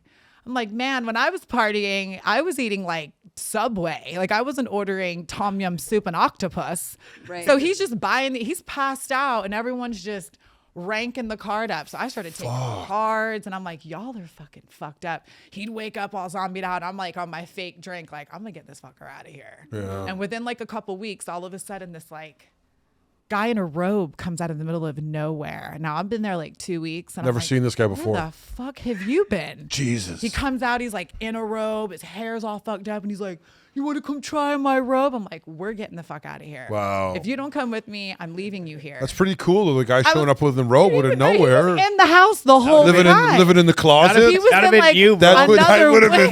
been completely I'm naked like, coming oh my out God. of coming out of He a could have room. killed us. Like Yeah, I don't even know totally. where we were. I'm Right? like, Danielle, like you could have been like in a Bunch of trap house. vultures. So I ended up stealing. That's when we left. Yeah. You know what's crazy though? When Props to the Ziggy though, because Yeah. they let us live there with those dogs. I love the Ziggy. Cooper and Emma are famous at the Ziggy Hotel. Okay. when you're constantly dogs. in that environment Yeah. and it's basically like being at a crack house is Yeah. casual. Yeah. When somebody comes in here and just starts smoking Yeah. crack, we would all be like, yo, what are you doing? You're out of your mind. Well, what? Like that's It what was they're used to. crazy in there. And to wake up and see people drinking already with lines Yeah. of coke on the table was pretty much Normal, like, yeah. normal. well, If K's that the was thing now, out here. I'd be They like, were all Yeah. K'd out. It's K they Yeah. were on, like K holes, like standing there, like Yeah. like freeze and shit. I'm like, what are you guys doing? Like, we gotta go. Yeah. Yeah. Are you coming? And he came and we left, and it's been a great road ever since. But you know, it's not easy. Still gonna continue to write, like what Chad was saying.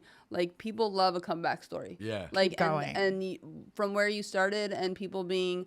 I mean, I remember watching you. You guys just were this like phenom because we've never seen anything like it, and be so just outlandish and crazy and fun and all of the things, and then to see kind of the hurt, the pain, Yeah. the downfall, Yeah. the destruction on from multiple levels, from friendships to then family to all of the things that And these are things that you've only seen on like Instagram or people capturing it from like a secret camera at a hotel. Sure. Like you haven't seen the footage that I have that I even thought was too gnarly to show. so then to now where you are today, Yeah. it's like now's the time. Yeah. It is And the like time. I'm really excited for you. I'm Me glad that too. you guys are here. Yeah, I'm glad me that you too. guys met, and I'm glad that you're on the journey that you Well, are. I'm glad you read my DM. I was Yes. like, listen, hottie, I want to be your friend. Yes. Well, and then You know what's cool? I was like, though? call Because me.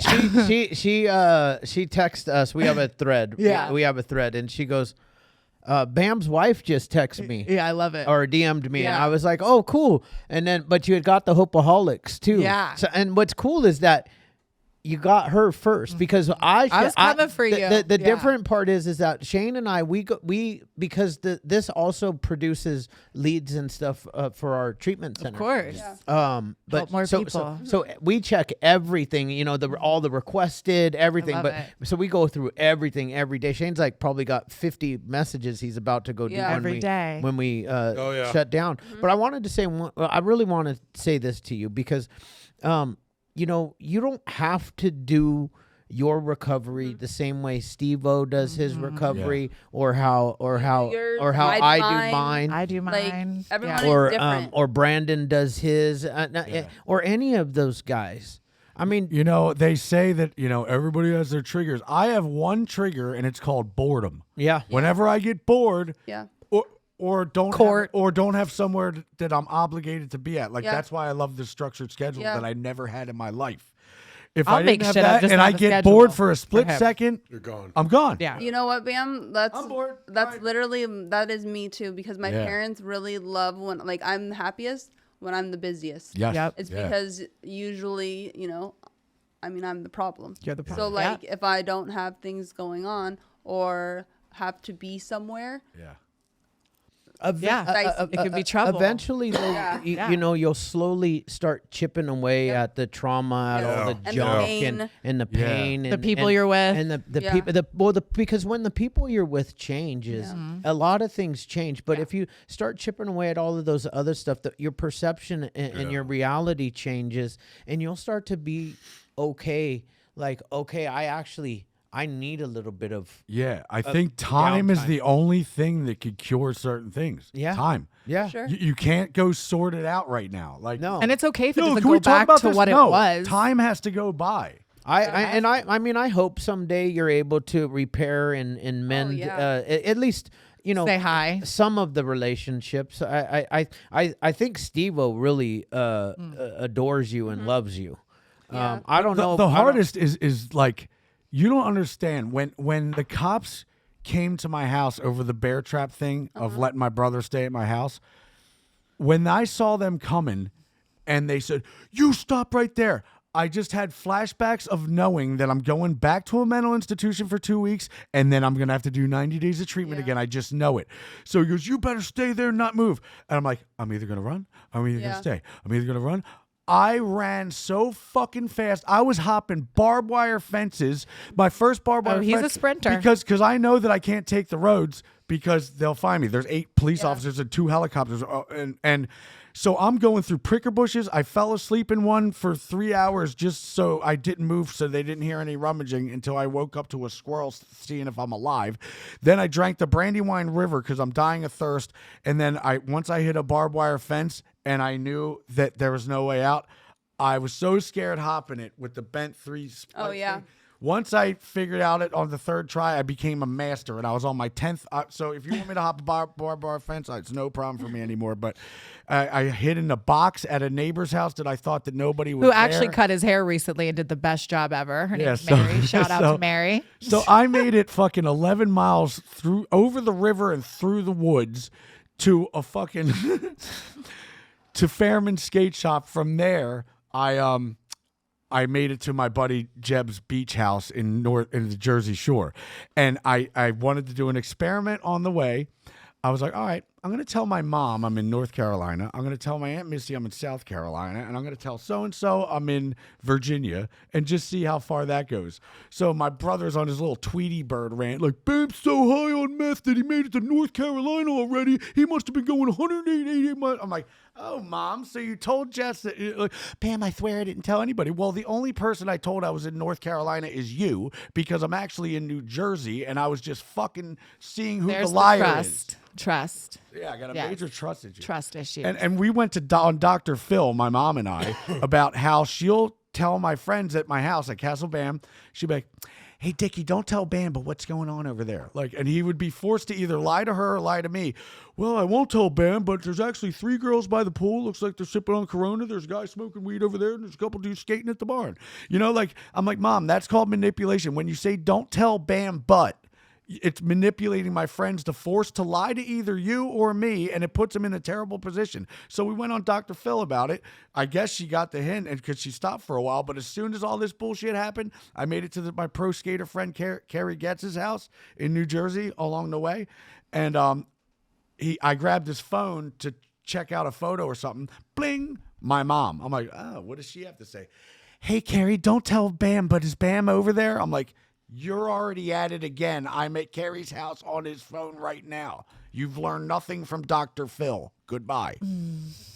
Hi, Dr. Phil. That will help with not only time, Yeah. because and this is obviously me just being an outside perspective and looking at it from like a parent, is she just loves you and wants to know that you're okay and alive at that point. But Alive. obviously there's a lot of like There's a Alive. There's Yeah. junk in there. eventually There's junk that in there. Yeah. you'll sort, but I'm sure it was coming from a good place. But Yeah. But at the end again, of the day, it's always But time. think about Yeah. how fucked up that sentence is. What if she left or what if I left and she's like, "Hey, don't tell Bam, but what was going on?" It's so messed up to say. Don't tell Bam. It's your husband. Of course, tell Bam. It's your mom. Mom, don't tell Bam.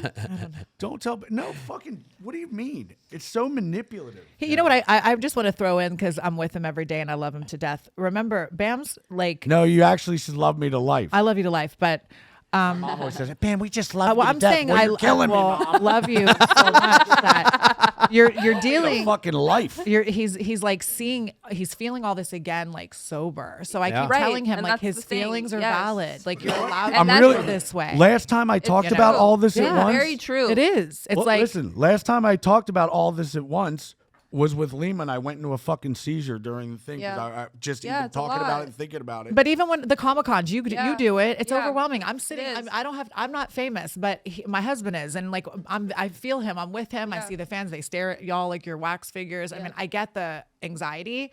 So even when we're at these Comic-Cons, he's socially Sure. communicating. So it's Yeah. socially awkward, and he's used to being all Yep. bombed up. What's Yep. up? You know. Yep. So we're doing all this again, really sober. And we're right next to Tommy Chong. She goes, "I got to go meet him. hey, Tommy, my name's Danielle. He's like, yeah, you are. Hi, I'm Danielle. Yeah, you are. Then we took this big group picture. Hi, Tommy, if you're ever out there. And he comes, he's like, I'm going right next to the trainer. He's all rubbing on my back. I'm like, okay. Then Tom Arnold goes, man, look at you. You should have seen the shit I'm at.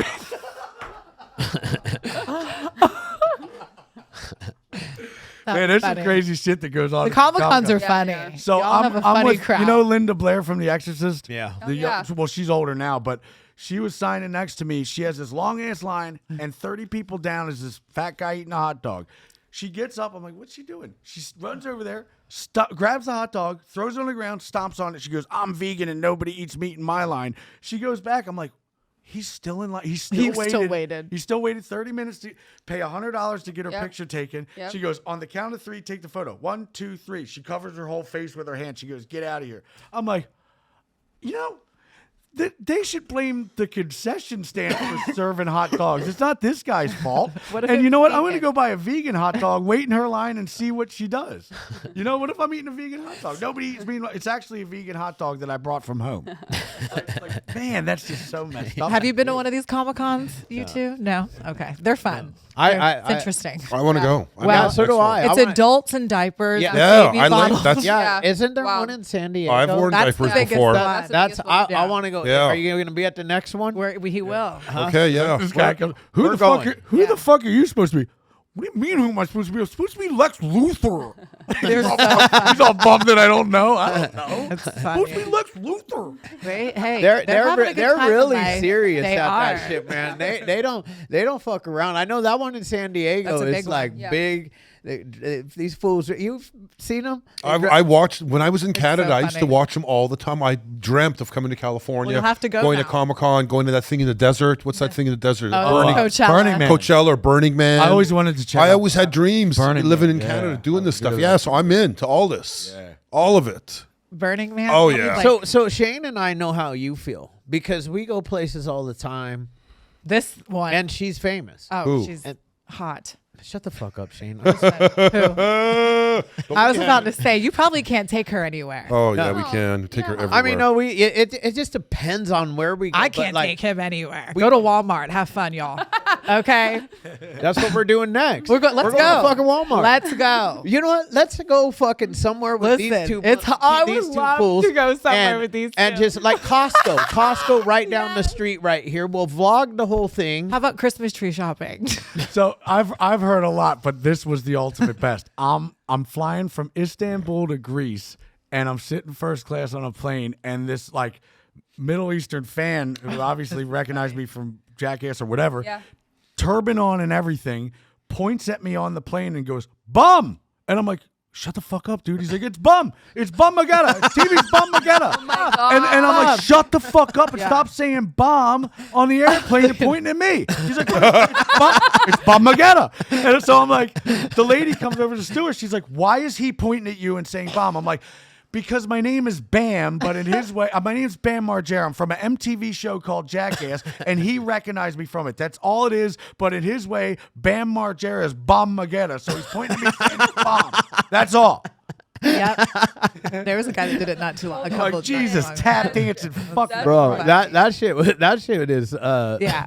I would be fucking laughing Yeah, I so know. hard about if I was scary. not if I were you, but if I was sitting next to you, I would have been like fucking. Well, I can dying. only imagine because like girls and boys have crushes on me because I have a crush on you, obviously. Oh. So boys and girls have crushes on her. Boys and girls have crushes on him. So it's like when we're bare knuckle fighting thing. the guys were They're just all like bloody, like- drooling. Yeah. It's great. No, it's Bam. No way. They're totally broing down. like mid fight, like, is Bam here? It was so funny. I'm like, this is really happening. That's crazy.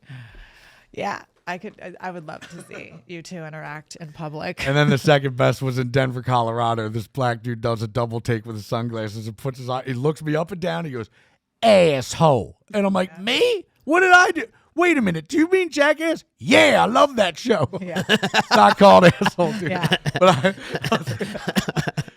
Well, you would even think like when the Paps got us, I thought going to the gay bar would be fun. I took him, not the bar, but we went to the Abbey and then forgot that the whole Vanderpump Rules crew's there. Yeah. So the next morning at the Ziggy, my friend's like, "Do you know you're like all over Daily Mail?" I'm like, "No, we just went to the Abbey. There we are, like outside the Abbey laughing, her luscious brown hair. I was like, man, the gays outed us. Damn it. So yeah, we've been just traveling everywhere. So I'm glad to have friends here when we're in LA. Yes, for so we sure. can hang out Yeah, when you and guys do are in healthy town. things, go to meetings, work Yep. out. Go to All the meetings, things. at work. I mean, you know what? Like Oceanside is not that far from here. It's 20 minutes. Love it. Yeah, very close. Escondido, what, 30 minutes from It's here? a cool little Yeah. town. We all know LA needs some prayers right now. Well, Yeah. I stay. Look, I'm not a fan of LA. I'm not I either stay the F anymore. out of LA. I know what you're saying, man. Yeah. Me Like, too. you know, I've actually, it's like the reason why I live in the middle of nowhere. Well, it's just because they're much more down to earth. If you're a bartender in Westchester, Pennsylvania, you're just happy being a bartender. Yeah. That's what you want to do. If you're a bartender in LA, you're just trying to make ends meet until your big break comes from your audition that you've been waiting for. It's like everybody's just trying to get somewhere and go places. So I'm with my friend at a bar, and I go, watch this. Because I know I'm going to get recognized any minute by somebody. Yo, Bam, what are you doing? What are you doing in town? And I'm like, and I was really there to do Jimmy Kimmel. And I'm like, well, I'm doing Kimmel. And then I'm, dude, we got to link up. We got to work good. We got to do something. I'm like, now watch this. Yo, next guy. Yo, Bam, what are you doing? Dude, I'm actually like, I just flew here with my own money. And I'm just like trying to get into a movie, man. Like, do you think you could like... Yeah, dude, it's good talking to you. If you're up to something rad, everybody wants to be a part of it. yeah, But if yeah, you're yeah. trying just like Yeah. everybody else, then it's fuck you. It's everybody just wants to get somewhere in LA. When you're hot, and you're not hot. really When there. You're not. You're not. Nope. Yeah, and if you're hot, you're not. Yeah, Yep. Yeah. at all. Like it just is. It's yeah, crazy. and it's not even clean anymore. Like to make everybody laugh. Like right before we met, I was doing the fun little morning hikes and everything, and then that little Ralph's right there, Oh yeah, I know. You know? exactly. Yep. and the crackheads just yep, out the bush. yep. I'll never unsee. Yeah. Mom, I she's gotta literally- leave. There's somebody taking a crap at Ralph's There- grocery she was store. Well, what's literally that big deal? naked. No, like in the parking lot. Well, my whole thing to my mom was like, how did the toilet get in the parking lot? Like, who brought the toilet? They're heavy. Yeah. The next day, the toilet was gone. She was gone. I'm like, okay, I've seen it all. Like the bush, she's naked, she's barely alive, but she's hitting the crack pipe. And check at this Ralph's. out. There's actually, we call him the Hollywood shit bum. Yeah. He's on Hollywood He's and still La there. Brea. He's still there. And he covers himself in his own shit and sleeps on the sidewalk so nobody will bother doesn't him get or rob what he arrested. ever has. Which is a good tactic if you could deal with not getting in Patego or dealing with your own stench. But that means that you could walk into a 7-Eleven, steal a slice of pizza and a bag of chips, and calling the police is pointless because they do not want your shit crystals in the back of their Oh my car. god. So as long as you can handle dealing with yourself, you're There gonna was an sleep in episode where peace. someone went into dope. the toilet store and took a dump You know what in would a be store. funny? Dude, was we that got- Jackass? That was or- Jackass. It was Jackass. Oh man, Someone took a shit. You're in the, sitting in that son of a bitch. yeah, yeah. my life. Who That was did a real. That was a. Who They did went into a toilet show. We went to like a Home Depot. Where Yeah. the toilets This were guy. down, took a big ass shit. Yeah, right in the toilet. It's just- yeah, I remember that one. We're all laughing, by the way. Yep, that was him. That's, I actually Yeah. showed her for the first Yeah. time a couple clips. I'm like, she's like, you put up 40 stun guns on strings and you're hopping this obstacle. You guys are crazy. I remember like the alligator with your mom and stuff. I remember the ones that we remember, but The riot bomb test. or the we were- Charleston march. We're in band, I Arkansas. remember that one. But And seeing that riot bomb without us in it yet, I was like, dude, this is gnarly. And me, Knoxville, and Ryan Dunn did it. And for some reason, when the thing blew up, it all landed on me. They got like 6 and 7 pelts. I was covered in like 14. yeah, we watched that one. And the worst was right here. I got it right here, but right there hurt so bad. Just picture it. Boom. well, my guys, mom, obviously, yeah. though, besides the other shit you signed over here, you had to sign the fucking that if I die or get seriously fucking injured, Yeah. I can't sue them. Yeah. And it's what's funny is, Tremaine's all greedy and he keeps most of the money, but he made everybody sign a piece of paper saying anybody could get hurt on set at any given moment, even if it's lunchtime. There could be a macaroni and cheese bomb to blow up. Me, I don't get messed with at all because I simply have to direct. All you do is sit behind the camera and say, get hurt in action. Fucking Poopy's got bitten by a shark for you. And he, at the end of the day, he walked off with, the movie made $150 million at the box office. Yeah. He barely could afford a Hyundai with a donut tire at the end. Good old Hollywood. Yeah. And then No, I mean, that's the fucked up part. It is. hate that. That Oh, is I've like got- yes. the fucked up part. So I can't crazy stand- to the me. greed is Yep. in fucking sane. yeah, Yep. it is. So I had to sue them. And another thing is like Steve was like, "You're wasting your time. You signed a piece of paper." I'm like, "Shut up." So 2 years of me pulling my hair out, and he's like, "You're wasting your time, dude." So I have to say I'm happy with the outcome when we finally went to court. I'm happy with the outcome. I'm not allowed to say I won, but I'm allowed to say I'm happy with the outcome. So it doesn't even matter anymore because I'm supposed to get the money that I deserved, but Paramount started Paramount Plus, which means that none of the actors get paid anymore once it gets residuals. sold to that. So that's basically like me starting Bam Margera Incorporated, you signing a deal with me saying that if the movie does $150 million, you get $5 million. And then it happens, and I go, well, I started this thing called Bam Margera Plus, and it means that you don't get paid anymore. And it's like, I don't know who did this. Well, it's called Bam Margera Incorporated, and Bam Margera started Bam Margera Plus, which says I can't get paid anymore. You made up a new contract. Yeah. So it doesn't even matter anymore. I just signed a contract saying that you can't walk around saying you won. I'm like, well, what do I say? I lost because I certainly didn't do that. Can I say I'm happy with the outcome? Can you say you're happy with the outcome? You could say you're happy with the outcome. Whatever. Just give me the fucking money. Are you happy with the outcome? Yes.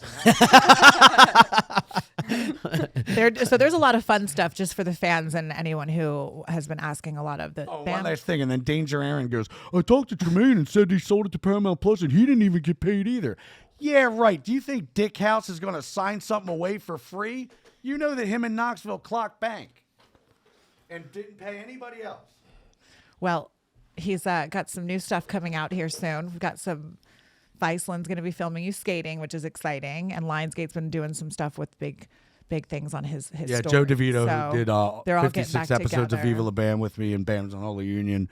Our chemistry just works really well. He's a nice guy. And, And with he said that he Viceland, thought he was going to be writing Bam's obituary. obituary at one point, so he's excited. But You might as well say I was as good as dead. To wake up 8 days later In a coma. from a seizure, Yeah. probably from Lima, whatever her last name is.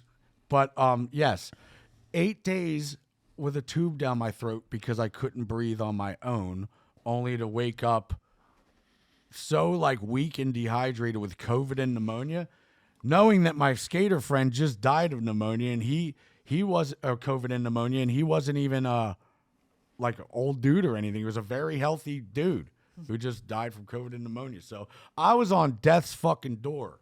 Yeah. Yeah. not anymore. Not anymore. Yeah. No, it's You know, all death's up- door, Yep. and you're coming back to life, man. Yeah. Yep. And you know what hurt the worst actually is being in treatment and Nikki not having Phoenix say happy birthday to me and then being in 8 days of life support and she's probably 30 minutes away and didn't even bother to see if I was okay. Yeah. Yeah. I was dead and I'm 30 minutes away and you're not even going to see if I'm okay. I know we're not doing too hot right now. One day at a time. What I will tell you is if you keep doing all the shit that you're doing, regardless of her, you and your son are going to have an amazing relationship together. Absolutely. And he, God bless me with this because he is the sweetest kid. And, last time I saw him was in LA. We went to the swimming pool and stuff. There's this bee floating around. I'm like, oh, I don't want you to get stung. Let me kill that thing. He's like, no, I don't like to kill bugs. I don't like to kill any living thing. I'm like, good for you. And then I think I offered him like a soda and he's like, no, I really like to drink these things because it's 5 calories and no sugar. And I'm like, who are you? That's good. That's really cool. Yeah. I got blessed in it.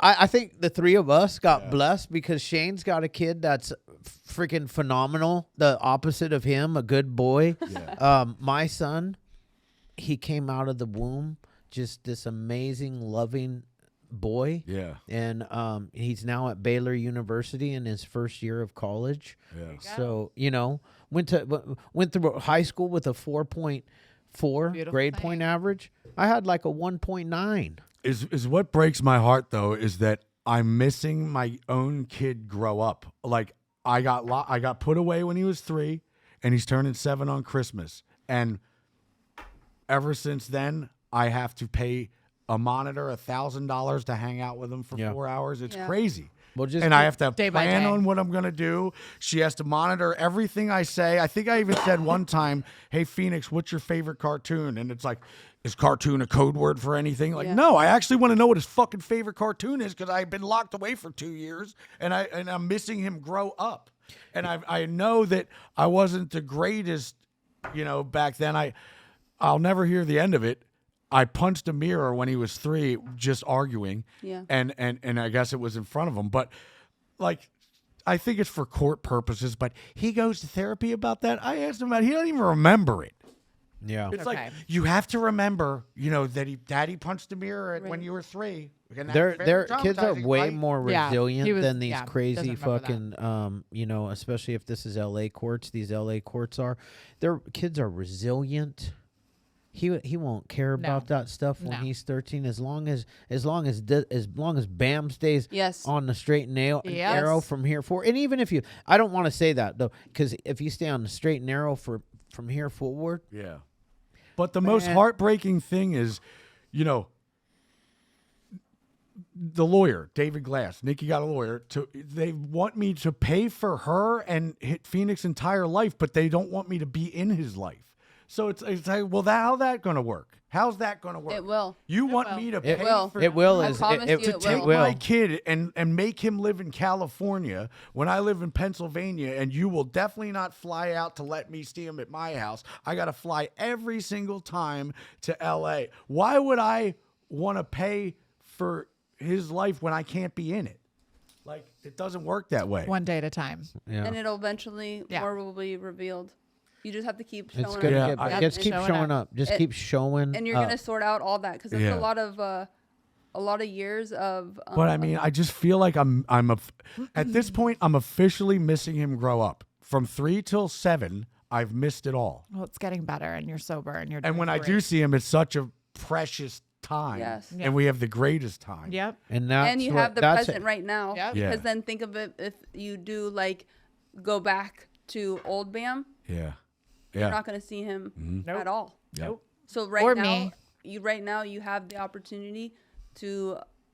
I guarantee the time that you do get to see him will increase, and you'll be there for all of the major moments in his life that are to come. Yep. And that's what it sucks to be looking at the past of the 3 to 7. Yeah. But now you have 7 to forever. Yeah, and we don't remember it's much just from crazy 3 to 7, to- do we? I don't remember shit. I don't either. Now to 8 have years to old, be I remember. monetized to play with my own kid. It's almost when I over, spent though. the whole winter with a 6-year-old and 8-year-old girl, taking them to the movies, doing our own thing, all kinds of almost fun over. stuff. Yeah. But when it's my own kid, he's really armed and dangerous. Armed and what? I have a question. Are you going to work out with her and I, or are you Hell a yeah, let's vagina? get to Does your it. vagina hurt?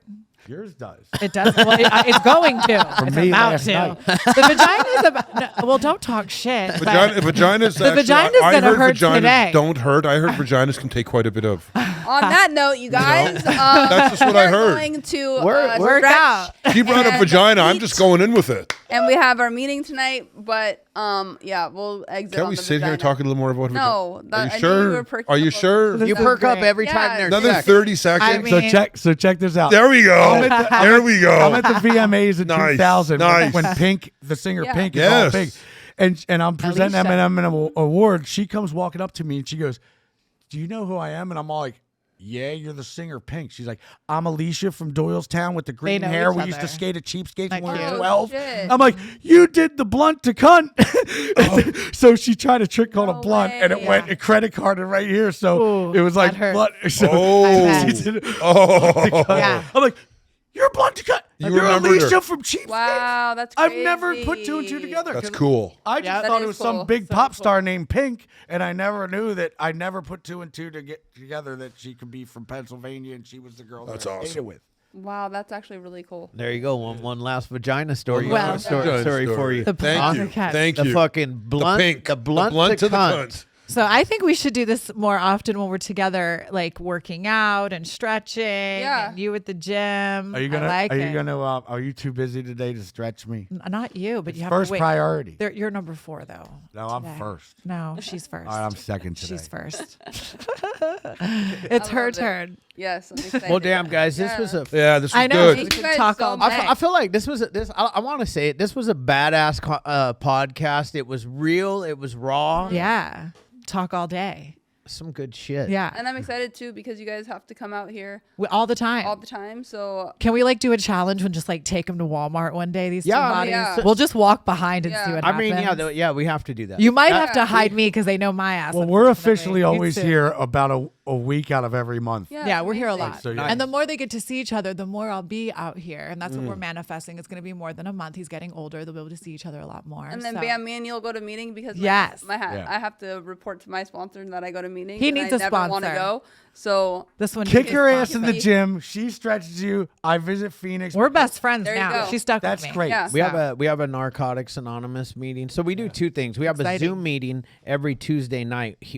We do it from the studio, but anybody can Zoom in. Love that. Tuesday night, That's 6 what you p.m. guys are Pacific. Oh, you're on it too, you Yeah, guys? yeah. Oh, Yeah. I need that. Yeah. Yeah, I love it. and then on Tuesday nights here in the building, so that's from 6 to 7, and from 7 to 8 downstairs we have a love it. Narcotics Anonymous. Yeah, I'm meeting. excited. I'm and so then once a excited. month we do what we're doing tonight, where there will be probably, I mean, anywhere from 200 to 500 people show up Wow. in our gym area. So you'll see Wow. our little stage. I love this. Because downstairs we have a full gym that you guys will I'm work out ready. in right now.